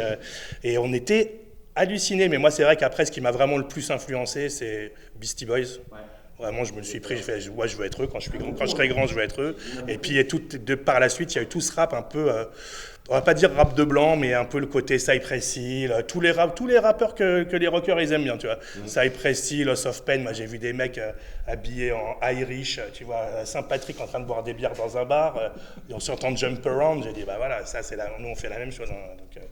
Donc ouais, ça m'a peut-être pas influencé, mais marqué. Mais après, mon rappeur préféré, tout genre confondu, ça restera toujours Redman, qui est vraiment le mec, je trouve, qui est vraiment le plus meilleur rappeur. Enfin, techniquement, je pense que c'est le meilleur mondial. Complètement barré, mais très très bon, ouais, de ouf. Complètement barré parce que une musique psychédélique parce qu'en fait, Redman, il est complètement cramé déjà, et il est complètement con, mais il est très très fort. Et il peut faire, dans un même album, il peut te sampler un opéra orchestral archi connu, un machin, te faire un gros morceau qui est complètement stupide, après te faire un morceau sur la weed et te parler des problèmes du ghetto par la suite. Et ça, il n'y a pas beaucoup de rappeurs qui sont capables de le faire. Tu vois, c'est con, mais par exemple, Kerry James, déjà, j'écoute pas de rap français, donc je suis pas bon public. Mais moi, Kerry James, j'aime bien. Sauf qu'au bout d'un moment, c'est comme si que moi, je faisais des morceaux. Bon, je dis pas que j'ai le niveau de Kerry James, attention. Mais c'est comme si que je faisais que de parler du racisme et tout ça dans mes textes. Au bout d'un moment, je trouve que c'est lourd, quoi. Tu vois, c'est comme Medine, je viens du Havre en plus. C'est bon, au bout d'un moment, s'il faut que je sorte un Coran à chaque fois que tu me parles, mec, non, moi ça va vite me saouler. Et le truc, c'est qu'il y a des mecs comme Redman qui sont partout et nulle part à la fois. Et quand tu vois ODB, par exemple, s'il y a bien un des mecs qui est le rappeur le plus con qui existe, c'est lui. Mais pourtant, le gars, il a quand même un de ses titres les plus connus, donc c'est Chimi Chimi et Chimia, machin. Le morceau ne veut absolument rien dire. Ça ne veut rien dire. Que tu traduises, que tu traduises pas, le morceau, il ne veut rien dire. Lui-même l'a dit, de toute façon, il dit, je savais pas quoi dire, j'ai dit n'importe quoi. Mais ça marche. Et ce mec-là, c'est là où c'est fort. Ce mec-là, complètement fou, complètement cramé, qu'on a perdu à cause de ses problèmes de déviance et de drogue et tout ça, a quand même fait un énorme tube avec Mariah Carey. Ou Redman a fait un énorme tube avec Christina Aguilera, tu vois. C'est ça qui est drôle aussi, ce mélange des genres qu'il y a aux États-Unis, c'est ouf pour ça, quoi. Et donc du coup, on va venir un peu plus sur l'actualité. Donc 90, il y a eu tous ces mecs français, MC Solar, comme on disait, Suprême NTM, pardon, qui ont été... moi j'ai envie de dire ça, c'est mon avis, hein, parce que je m'y connais pas assez, mais vous allez peut-être me reprendre. C'est ces mecs-là qui chantaient pour dire quelque chose, d'accord? Qui posaient pour dire quelque chose, soit de l'injustice, soit leur vie de chez eux dans leur quartier, soit pour plein de raisons. Et on est arrivé à l'âge de YouTube, Internet, tout ça. Et aujourd'hui, grâce à YouTube, on en a reparlé encore plus tôt dans l'émission. YouTube, c'est un très bon outil, on en a reparlé avec Mika il n'y a pas très longtemps. C'est à la fois un bon outil, mais à la fois un mauvais outil, selon moi, attention.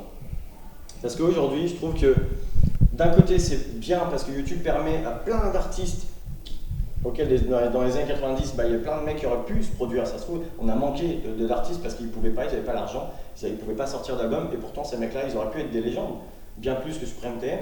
Et aujourd'hui, grâce à cet outil-là, il y a des mecs qui réussissent, comme vous, comme donnez-moi des exemples, il y a plein de mecs français qui... De toute façon, il y a un rappeur nouveau chaque semaine. Hein, donc, ouais, voilà. Aujourd'hui, on en est arrivé à... Par jour, je pense. Par jour, ouais. Par jour. Carrément. Ouais. J'essaie de comprendre ce que tu dis et j'ai l'impression que tu reproches à chacun de pouvoir s'exprimer. Non, c'est pas vraiment ça. C'est le reproche, c'est justement le fait que l'outil soit tellement ouvert. Il est ouvert à la fois à des personnes qui selon moi... À tout le monde et n'importe qui. Oui, mais c'est Y a pas de génial, tu peux filtre. choisir. Voilà, c'est ça. Mais tant mieux. Tu préférais l'époque où c'était les maisons de disques qui sélectionnaient pour des raisons qui sont pas Faux. toujours les bonnes. Alors ça c'est faux par contre, c'est toujours les maisons de disques qui sélectionnent. Ça c'est une légende urbaine qu'on croit que maintenant, parce qu'il y a YouTube, il y a Internet, tout le monde se produit, on arrive, on signe parce qu'on fait 10 000 vues. Ça c'est totalement Non, mais faux. c'est pas ce que je dis. Les maisons de disques signent, évidemment, c'est leur boulot. Mais ce que je veux dire, c'est qu'avant ces plateformes-là, tu n'avais pas accès à autre chose que ce que les maisons de disques te donnaient. Sauf si tu allais voir, effectivement, les mecs en live, ou tu avais un pote qui te disait Carrément. j'ai craqué un truc, tu Mhm. faisais tourner la musique comme ça. Mais aujourd'hui, il y a quand même un gros avantage, même si effectivement c'est noyé dans la masse, c'est que tout est accessible. Et moi, je pense que c'est une chance que notre génération n'a pas eu, et je sais qu'à l'époque, dans le style de musique que j'écoute, qui est le rock'n'roll, t'allais chez les disquaires en fait. T'allais chez les disquaires, tu traînais avec des potes qui écoutaient de la musique, tu te faisais passer des plans comme ça, comme ça, comme ça. Aujourd'hui, même dans la musique que j'écoute, une vieille musique, je découvre, grâce à Internet, des artistes auxquels j'aurais pas forcément eu accès parce qu'ils ont fait 45 tours et la phase B me plaît, et je l'aurais jamais trouvé ce truc-là, tu vois. Par rapport à ce que tu dis, je suis totalement d'accord avec toi. Il y a ce côté de ouais, maintenant, chaque semaine, tous les jours, même chaque jour, voire chaque heure, tu découvres un nouvel artiste, un rappeur, un rocker, ce que tu veux, n'importe quel style. C'est vachement bien de ce côté-là. Mais moi, je trouve qu'il y a une limite à ne pas dépasser. Et je pense que vous allez être d'accord avec moi. C'est récemment, j'ai découvert ça. Weshden. Tu de ma vue, c'est ça. Vous connaissez pas? C'est une. Je peux mettre un extrait. Ouais, Non, franchement, non, c'est bon. Non, faut pas déconner, les gars. Au bout d'un moment. Pour le coup, si vous connaissez pas. Non, mais tu prends Jul, Aya Nakamura, tu mixes, ça donne Weshden à la 14 piges, c'est nul à chier, on s'en fout. On va pas. Voilà. C'est énorme. C'est qu'au bout d'un moment, voilà. Et si, tu sais, déjà quand tu as un public, si ça plaît aux gens, c'est que quelque part, ça a nécessairement des qualités. Alors, c'est peut-être pas celle que tu cherches dans ce que tu écoutes. Aujourd'hui, effectivement, il y a beaucoup d'offres. Alors, c'est encore plus difficile de faire le tri, mais c'est vrai qu'avant, le tri se faisait par les maisons de disques, mais aussi parce que tout simplement, ça coûtait une fortune de faire des disques. Aujourd'hui, ça coûte rien. Ça coûte que dalle. Donc, Bah, c'est peut-être ça le problème. C'est peut-être que comme ça coûtait une fortune, les gens s'appliquaient un petit peu plus aussi. oui, bien sûr. On va pas empêcher les gens mauvais de créer non plus. Ah non, mais il y a des gens mauvais qui ont fait des choses. Ouais, mais non, c'est ouais. D'ailleurs, toi, Dom, ouais. tu fais des tableaux, je crois. Moi, je fais de la merde, bien sûr. Je vomis sur des toiles avec de la peinture et voilà. Et ça me fait du bien. Je pense qu'il y a aussi une démarche de création qui n'est pas forcément vouée à rencontrer un public. Alors après, effectivement, si tu t'exposes... Mais c'est eux tu qui cherches un rencontrent, public. c'est eux qui prennent toute la part du gâteau. Alors d'aujourd'hui, c'est ça qui est moche. Tu parlais des maisons de disques tout à l'heure, c'est ça. Aujourd'hui, ceux qui sont mis en avant, c'est souvent des mecs que tu peux vendre et qui sont pas forcément ultra bons. S'ils prennent la part du gâteau, c'est parce que les gens l'achètent. Et personne n'a un couteau sous la gorge quand ils sont dans un magasin de disques avec Ouais, leur mais- porte-monnaie. Ouais, mais Enfin, juste quand même, parce que c'est les mecs qui se font chier toute l'année. Non, mais écoute, qui se font chier toute l'année à, comme on disait tout à l'heure, à chaque son, ils le travaillent, chaque machin, etc., etc. Et puis au final, ils vont peut-être réussir dans 10 ans ou jamais. Et tu as des personnes, comme je vais revenir sur elle, sur Weshden, parce que moi c'est vraiment le choc. Je suis choqué, je suis encore choqué. Oui, mais qui s'en souviendra? Alors, déjà, est-ce qu'elle va percer réellement au-delà de sa première chanson? Et qui se souviendra de ça? Chaque année, tu as 1, 2, 3, 4 mecs qui tirent vraiment leur épingle du jeu. Généralement, c'est pas les plus mauvais. Hein. Tu prends les 10 dernières années, dans les émergents, tu as eu Nekfeu, tu as eu Lompad, tu as eu Orelsan, même des 7 Gecko. Tu vois, c'est que des mecs qui ont des pures plumes. Hein. Booba, Damso. s'il est encore là aujourd'hui et qu'il est numéro 1 aujourd'hui, que tu suives ou pas son parcours, tu sais très bien d'où il vient. Il est irréprochable et aujourd'hui ce qu'il fait c'est de la qualité. Après c'est pas toujours le style de rap, il y a des gens qui disent moi ce style de rap ne me parle pas, mais de toute façon ça n'enlèvera jamais ce qu'il a fait avant. Donc, de toute façon tu pars d'un mec qui tue, qui aujourd'hui reste quand même on va dire parmi l'élite tu vois, du rap français, et ce qu'il fait ça reste super bien fait avec tu vois, on aime Ça pas, reste mais du il Booba. se passe quelque chose, tu vois, tu te le prends, quoi, tu te le prends. Et régulièrement, il fait des purs titres, même si des fois, il fait des titres qui vont moins te parler, parce que t'es moins la cible d'un morceau, j'en sais rien, un morceau plus zouké, tu vois, où tout d'un coup, il va te sortir un gros morceau hip-hop, alors hip-hop actuel, bien sûr, mais moi, je trouve qu'il n'y a pas à dire. Et finalement, je pense pas que... alors, les maisons disent, bien sûr qu'elles matraquent, elles l'ont toujours fait, donc évidemment...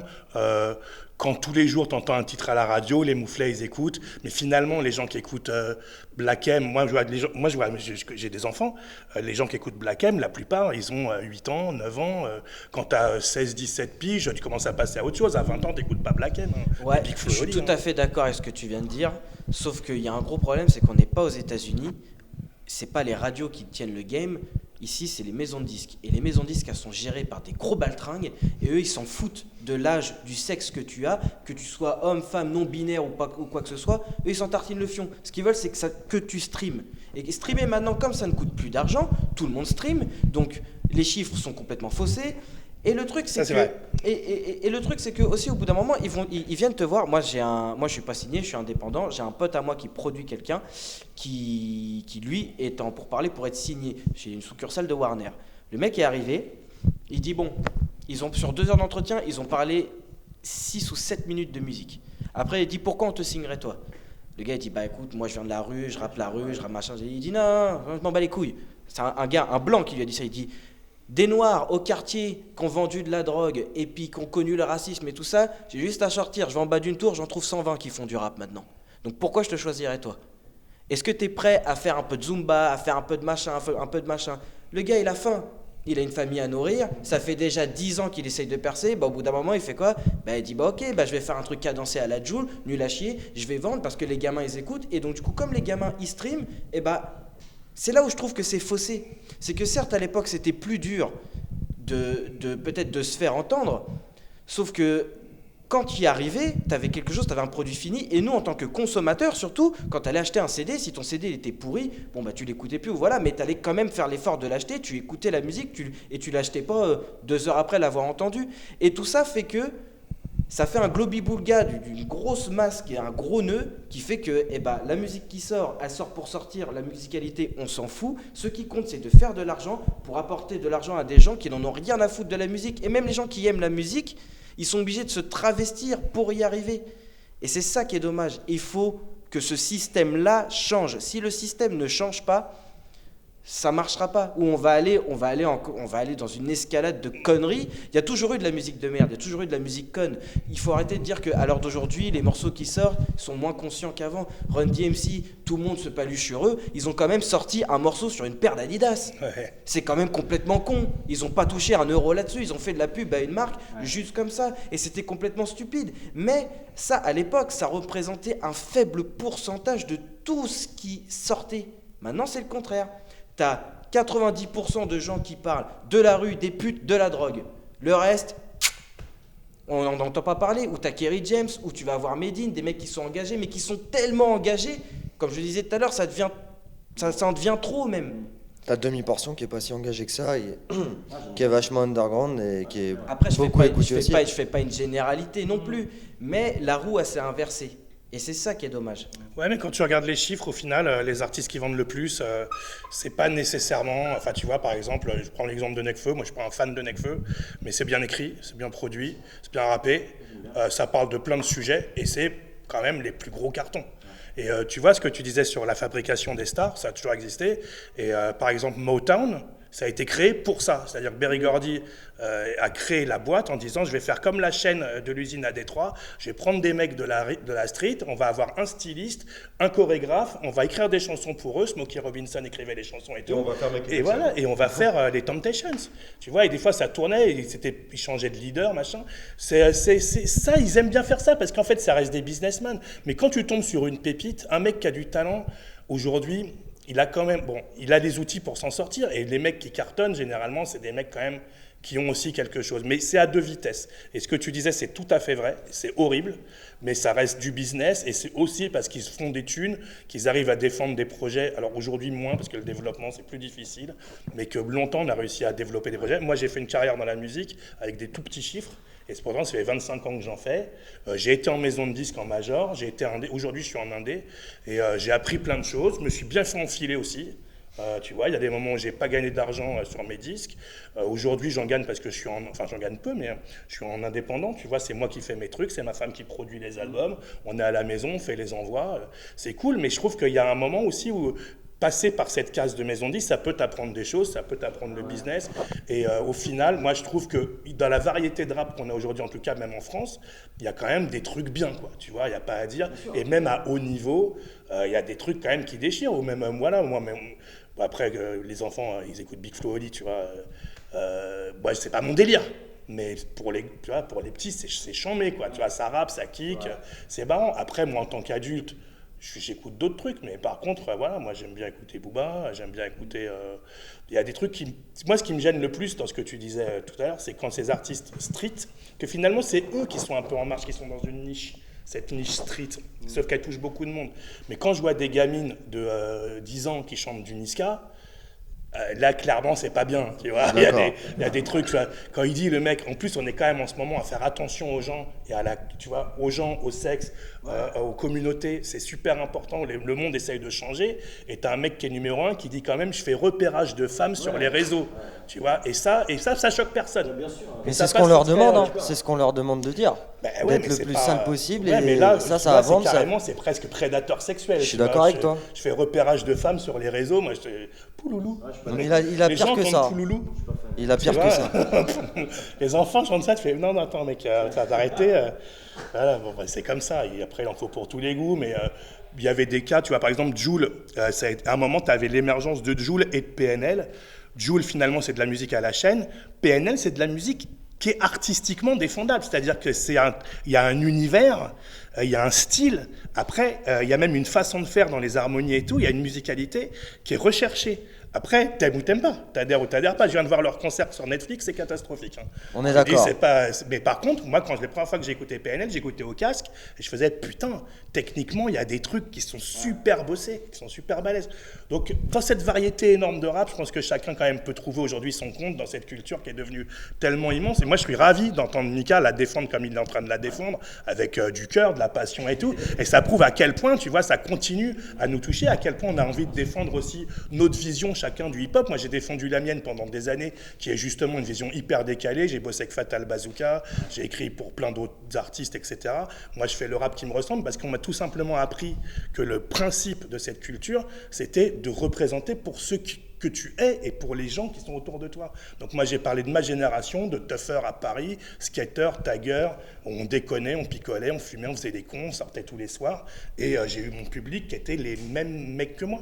Et je trouve que ce qui est important, c'est de rester authentique là-dedans. Et c'est là où tu as raison, c'est que si tu enlèves l'authenticité d'un artiste, bah, c'est juste un produit. Mais les produits, bon, bah, on en aura toujours besoin. Les gens, ils continuent à manger des knacky yarta. Tu vois, tout le monde sait que c'est dégueulasse. Ils écrabouillent des animaux, ils les mettent dans un tube en plastique. Mais bon, avec une purée, c'est bon. Donc voilà, on en est là, voilà. Ouais, moi j'ai envie de rebondir sur un truc que tu as dit sur le concert de PNL que tu as vu qui était catastrophique là. Que j'ai trouvé, pas que tu as trouvé catastrophique. Mais ouais, c'est un concert que moi. Oui, c'est une différence. Il y a plein de gens qui ont aimé, des amis à moi ont adoré. Mais bon. C'est comme c'est une musique qui est faite beaucoup par les machines et beaucoup de travail dans le studio, etc.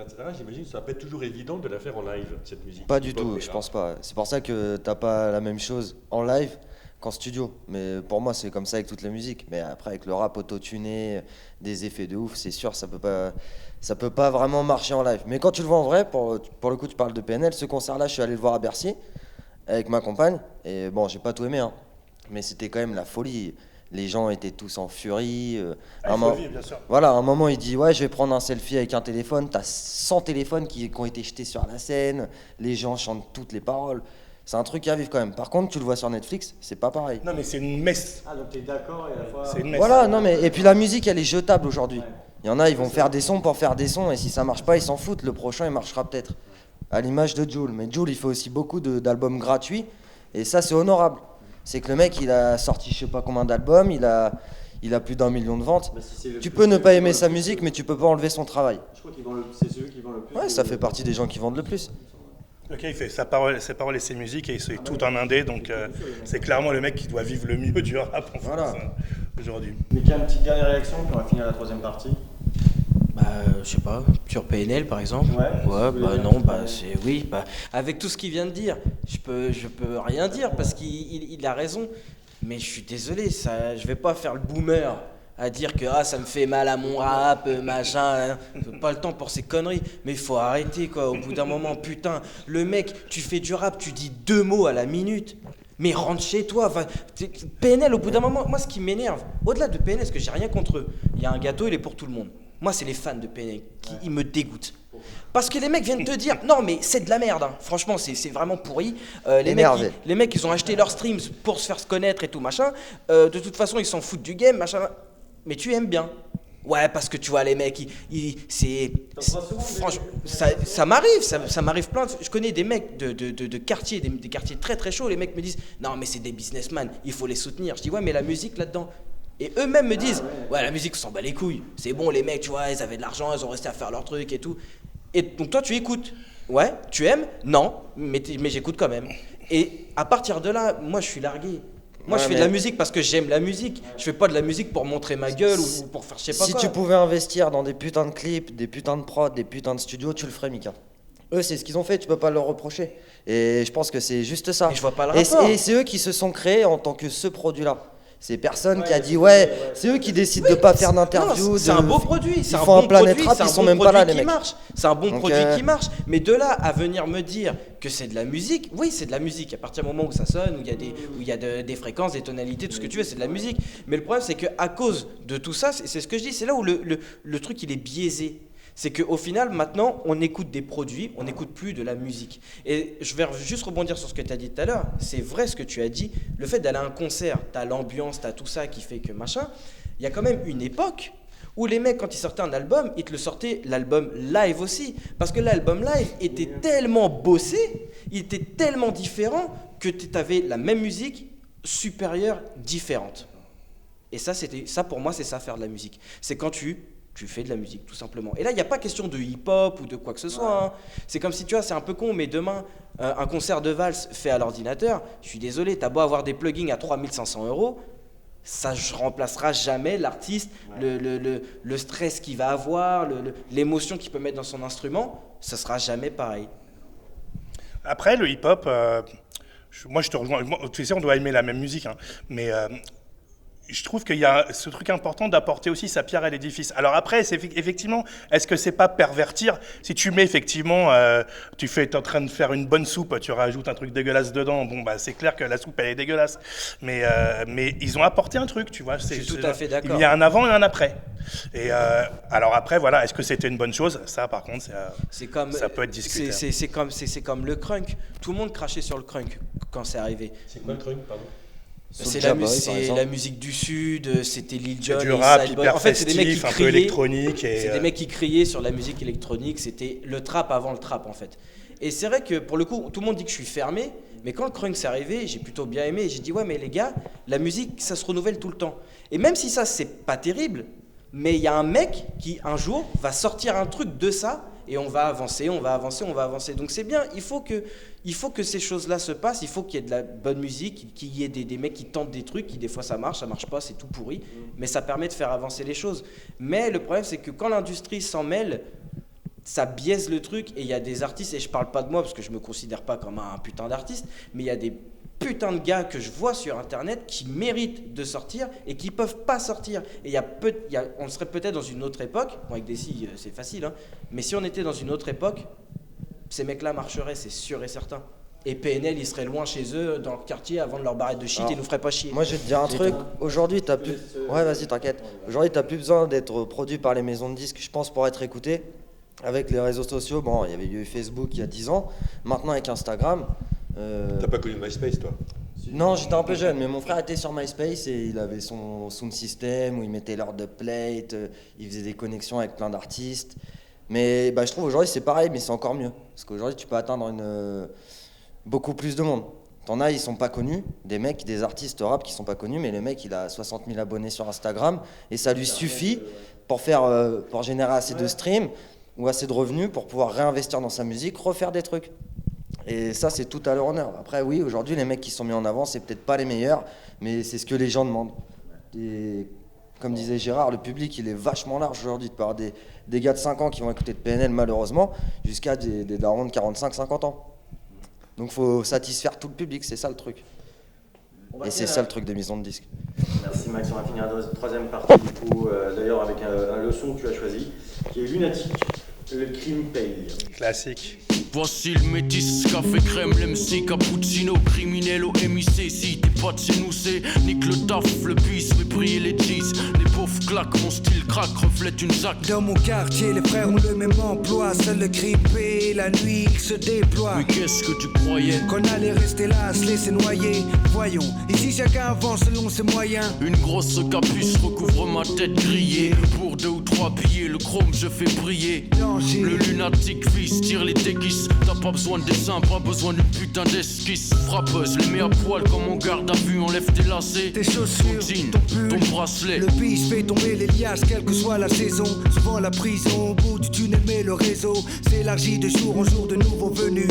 ALIB2OBH, t'aurais prévenu.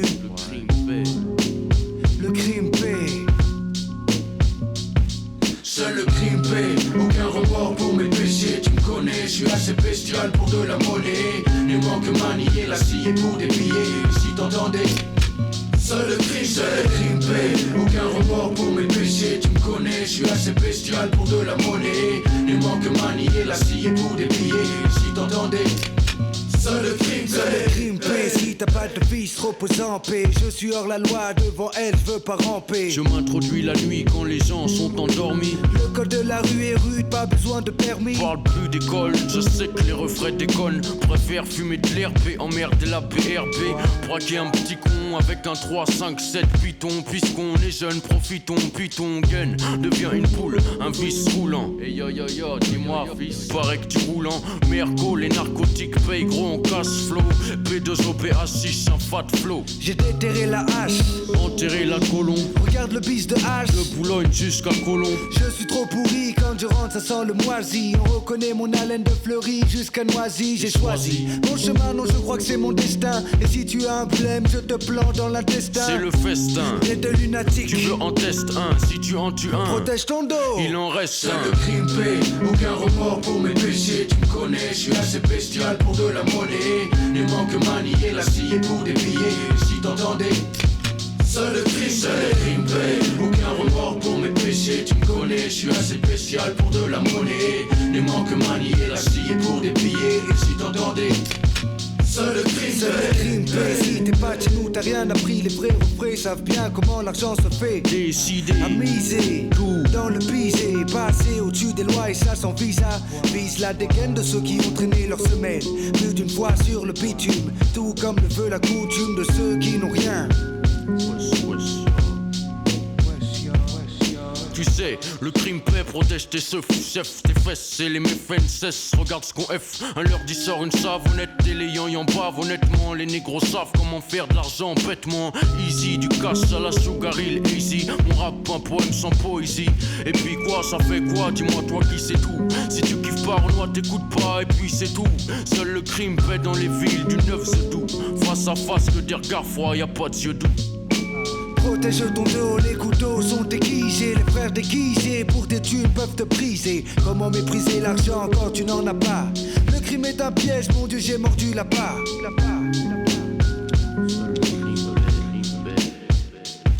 Seul le crime paie, aucun remords pour mes péchés. Tu me connais, je suis assez bestial pour de la monnaie. Ne manque manier la scie pour des billets. Si t'entendais, seul le crime paie, aucun remords pour mes péchés. Tu me connais, je suis assez bestial pour de la monnaie.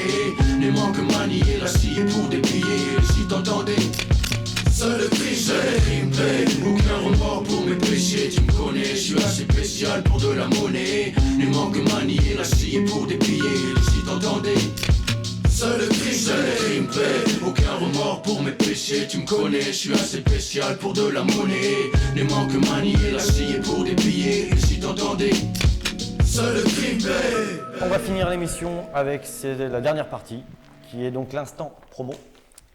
Je vais faire un tour de table, pardon. Je vais commencer par toi, Michael Io. Je pensais qu'on allait commencer par l'artiste de marque. Ah non, le meilleur pour la fin. Le meilleur pour la Bien fin. sûr, ouais, on est Bien tous sûr. pareils ici, tous passionnés. Et on va finir justement en plus avec un son de ton groupe. Donc Mika, toi, ta dernière sortie, c'était le 14 juillet. Tu as sorti ton EP. Ouais. Il y a 6 sons dessus. Ouais, non, 4. 4 T'as pas bien bossé ton Ok. sujet. Avec Manimal, Ouais, ça s'appelle Just 2 minutes. Just Parce que 2 c'est des minutes. morceaux qui font 2 minutes. voilà, c'est ça. Et chacun, vous chantez chacun une minute. Pas de refrain, un couplet chacun. Voilà. Le 31 juillet, tu as sorti ton son Justice, qui a un rapport avec Ouais. ce qui s'est passé. Ce qui se passe en ce actualité- moment. Enfin, depuis dernièrement. toujours, mais. Depuis toujours, mais Voilà. voilà.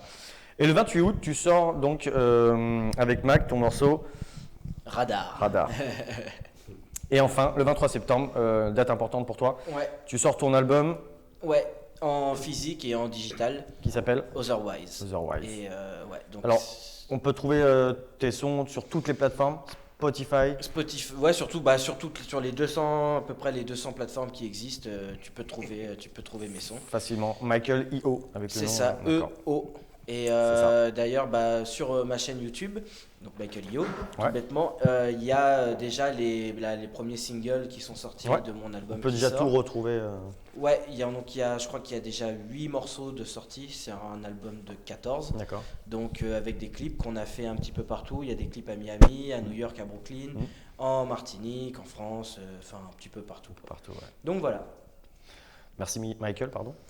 On va passer à toi, Siak. Toi, tu as sorti le 31 juillet ton morceau Jeunet, remix, donc repris. Du morceau de Booba et Z, Johnny. Voilà. Alors pourquoi tu l'as repris sur. Parce que c'est le beatmaker avec qui je travaille qui fait ce morceau et puis il m'a sorti une prod un peu dans le même délire. Il Ouais. m'a dit j'aimerais bien un truc comme Booba et Z, Johnny. Du coup, j'ai fait un remix. Franchement propre, je l'ai écouté là hier soir. Merci, Tu m'as ça dit. fait plaisir. Franchement, j'ai bien aimé, j'ai kiffé bien. Et le 8 mai, tu as sorti ton album Simplement. EP.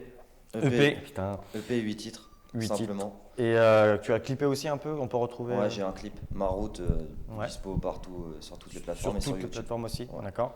Est-ce que prochainement tu as prévu de faire quelque Ouais, chose? normalement un projet avant la fin de l'année, puis encore quelques clips, espérons. Ouais, d'accord.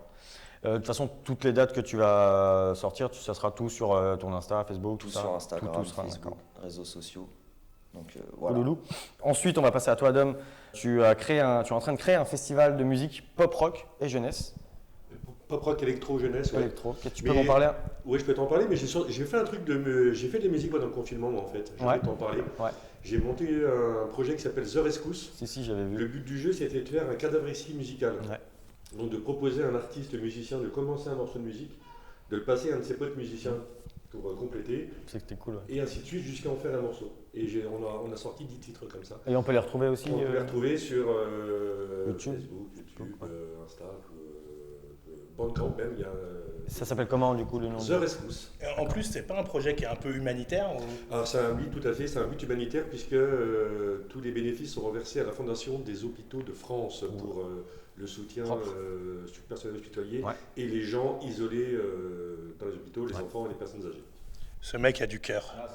Il m'a proposé le projet, j'avais pas compris que c'était lui, j'ai dit oh j'ai pas le temps. Non, j'ai dit je m'enregistre pas à la maison, ce qui était vrai. En revanche, bah oui, alors c'est vrai que la contrainte était de faire ça avec, pas forcément, tout le monde n'a pas de studio chez soi, mais ça a été fait parfois avec des bouts de chandelle. Et d'ailleurs, j'ai pas de rappeurs qui ont joué le jeu, j'en ai Je pas suis trouvé dans mon réseau. Et comme je pense que la lutte continue toujours, si ça vous chauffe, les gars, j'en profite. Complètement. Bah, carrément. Vous lancer, vous tendre la perche, voilà, Trop bien. comme vous voulez. Et on finit avec toi, Gérard. Yeah. Alors Gérard Bast, tu as sorti donc, comme je disais tout à l'heure, tu as sorti Sleep Life. Ouais, dans mon slip volume 2. Voilà, dans ton slip volume 2. Sleep Life, c'est la vie. Alors, des ton habits. premier album, justement, était il y a 3 ans, je crois que j'ai vu, 2016. Ouais, il me Le semble. Prince de la Vigne. Ouais, c'est ça. Ouais, c'est Prince ça. de la Vigne, un petit clin d'œil au J'avais lu, Prince ouais. de la Ville. Ouais. Voilà, bah, j'ai Que des références. j'ai une grande disco maintenant parce que j'ai dû sortir 5 ou 6 albums avec Zwinkels. J'ai sorti 3 albums avec Club des 7. Et, J'ai vu aussi, ouais. et là, dans mon slip, c'est mon 4e projet solo. Solo, ouais. Voilà, donc, Club des 7, c'est un collectif, j'ai vu. c'était un en fait. collectif Ouais, avec c'est Club des Losers, Cyanure et le regretté Freddy Cad et ATK, James Delec, le jouage. Voilà. Et voilà, c'était une belle aventure aussi, c'est une aventure de groupe, etc., qui était intéressante. Et puis, bon, moi, de toute façon, je fais des concerts toute l'année, ça fait... c'est la première fois, le confinement, c'est la première fois que je me suis arrêté de jouer autant. J'avais jamais arrêté de jouer 4 mois, ou 5 mois. Ouais, ça gratte un peu, ouais. J'ai envie d'y retourner. Et quels sont tes prochains projets là du coup? Et ben là, on finit l'album des Zwinkels. Ouais. Donc le retour de Zwinkels, on s'est séparés quasiment 10 ans. Ça fait 2 ans qu'on a repris, qu'on est en tournée, qu'on a fait des gros festivals, des grosses scènes, on a vraiment eu envie de rebosser. On a fait doucement un album qui est en train de se finir et qui est annoncé pour octobre-novembre. Octobre-novembre, il est quasiment fini. Évidemment. Avec une tournée, évidemment, dès qu'on aura récupéré les conditions. Il y a une date à l'Élysée-Montmartre en décembre. Voilà, donc voilà, en espérant que les gens aient envie de bouger un petit peu. Ça reste une période très difficile pour les musiciens et les artistes. C'est clair. Il y a un gros flou. Il y a eu des efforts qui ont été faits du côté du gouvernement, on n'y croyait pas. Il y a eu des choses qui ont été faites. Tu parles de l'année blanche ? Par exemple, on n'y croyait pas, ça a été fait. Ça nous permet de survivre, mais en tout cas pas de vivre. Voilà, et je comprends très bien qu'aujourd'hui il soit compliqué de faire du spectacle vivant en France. Les gens ne vont pas se précipiter non plus. Donc à nous de trouver aussi des nouvelles manières de créer ces événements et tout ça. Donc il y a des challenges à relever. Bon, c'est comme ça. On vit dans l'époque dans laquelle on vit. Il faut voir ça. Devant l'obstacle, on se révèle, comme disait Alain Bachung. Donc on va y arriver. Et pour finir. Sur l'actu des Zwink, on a sorti donc notre premier single qui s'appelle Mon Spot. Et je voulais juste raconter la petite histoire parce qu'elle est drôle. Zwinkel, c'est le nom d'une bière à la base hollandaise qu'on avait transformée. C'est la Swinkels normalement. Et c'est eux qui fabriquent la bière un peu de rue, là, la 8-6. Et voilà, on a trop rigolé avec ça. Et on a eu la chance de rencontrer les mecs de la marque. Et on a pu aller tourner notre clip dans les usines Zwinkels en Hollande. Donc on est allé au cœur devant les cuves de 8-6. Trop bien comme projet. C'est juste une histoire que je trouve trop cool parce que quand on était gamin, on regardait les canettes, on avait 20 ans, on était au lycée, tu vois, et on regardait, on disait, regarde, il y a écrit Lieshout, Netherlands, tu vois, Pays-Bas et tout. Il faut y aller, un jour on ira faire un clip là-bas. Et on l'a fait, mais 25 ans plus tard. Mais c'est trop bien. C'est cool. C'est trop beau. Elle est bonne cette bière ? Non. Au final. En tout cas, merci, à toi, à tous les quatre d'être venus, c'était cool. Merci mec, c'est cool. Merci Monnier. Arrête. Franchement, c'était cool, on a bien parlé. Il y a eu on est d'accord, on n'est pas d'accord, et ça c'est cool. Mais c'est une musique, tu vois, c'est un mouvement qui est super vivant et qui, comme on disait ici, il n'y a que les gens qui la pratiquent sont passionnés par ce truc-là, et on pourra en parler des heures et des heures. Et c'est ça qui est bon. Franchement, merci à vous tous. Merci mec. Et on va finir l'émission d'ailleurs avec un son. Non, le fameux son qu'on a tourné dans les usines. Le clip est disponible déjà là. Ouais, il est sur YouTube, voilà, pas de souci. Et donc du coup, le son est Mon Spot. Mon Spot. Voilà, merci à vous tous et à bientôt pour une nouvelle émission. À la prochaine. Merci. Et n'oubliez pas de vous abonner à sa chaîne, à liker sa chaîne. Parole libre. Voilà. Parole libre sur Facebook et Damien Ivanov-Guénov sur la page YouTube. Envoyez des nudes et tout. Ouais, tu peux. Yes. Voilà. Ciao les bails. Ciao. Yes. J'suis venu récupérer mon spot. Fini de te la raconter, je fais du sale. On vient enjailler ta vie, Nina. Le Zwink est là, donc n'essaye même pas. Je viens réclamer ce qui me revient de droit. Je pars pisser et toi tu squattes sur mon trône. Alors que tu tousses quand tu tires sur mon cône. Come again, I feel this spot. Thinkers pussy jump around. All in MC, fire them. Off in this spot. They don't recognize what we damn. Running off in this spot. Le Zwink est dans le building. L'histoire est dans le making. On te shoot, on te coupe. On te débaisse, on te laisse sécher. On t'arrache les croûtes. On te broute dessus. C'est juste le retour du meilleur groupe. Et ça recommence, la violence. Même si ça te déplaît. On te badigeonne de moutarde pile sur les plaies. AK-47 dans le trou de ta quéquette. On vide quelques chargeurs de ton muret, bande de paumés. Je viens fracturer des pommettes, t'arracher les paupières et les recoller comme des gommettes. T'auras beau piailler, yippie aïe aïe aïe. Je vais te ficeler les couilles et les faire cuire comme des paupiètes. Maintenant je fais 2 fois ton poids, double basse. Deviens fou comme Stéphane Plaza, double vaste. Je fais des membres au ciseau et je t'ai ventre au cutter. Et on servira les restes du corps au reste du cœur. D'abord je me pose, faut que je me ménage. Je roule un winge, je me serre un verre. Avec la mif, on se met à l'aise. Et on rigole sous cap quand tu fais Come again, I feel this spot. Thinkers pussy jump around. All in MC, fire them. Off in this spot. They don't recognize what we damn. Running off in this spot. Mettons les choses à plat, je te le dis sans rougir. On a inventé ce truc, on va pas se mentir. Pas faire de Doménique, pas tergiverser. On connaissait les bails, tu ne savais même pas pisser. Maintenant le sale c'est plus mon affaire. Sur le filon depuis 96, j'ai plus besoin d'en faire.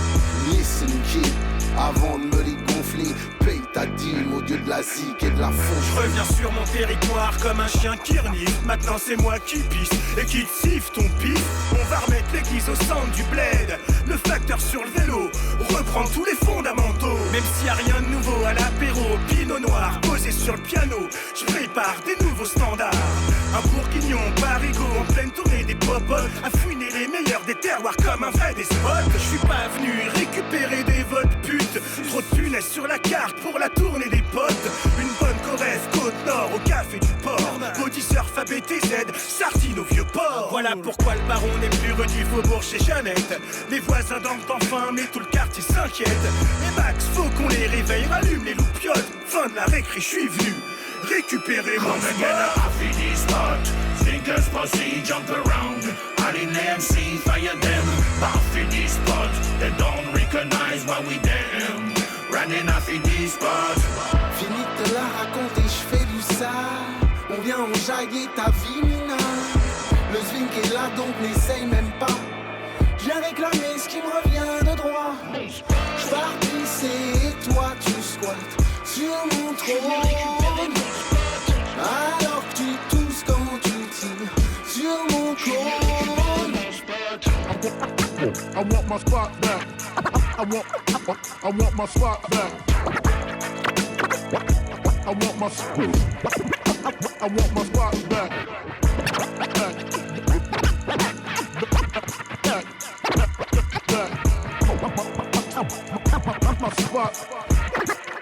I want my spot back. I want my spot back. I want my spot back.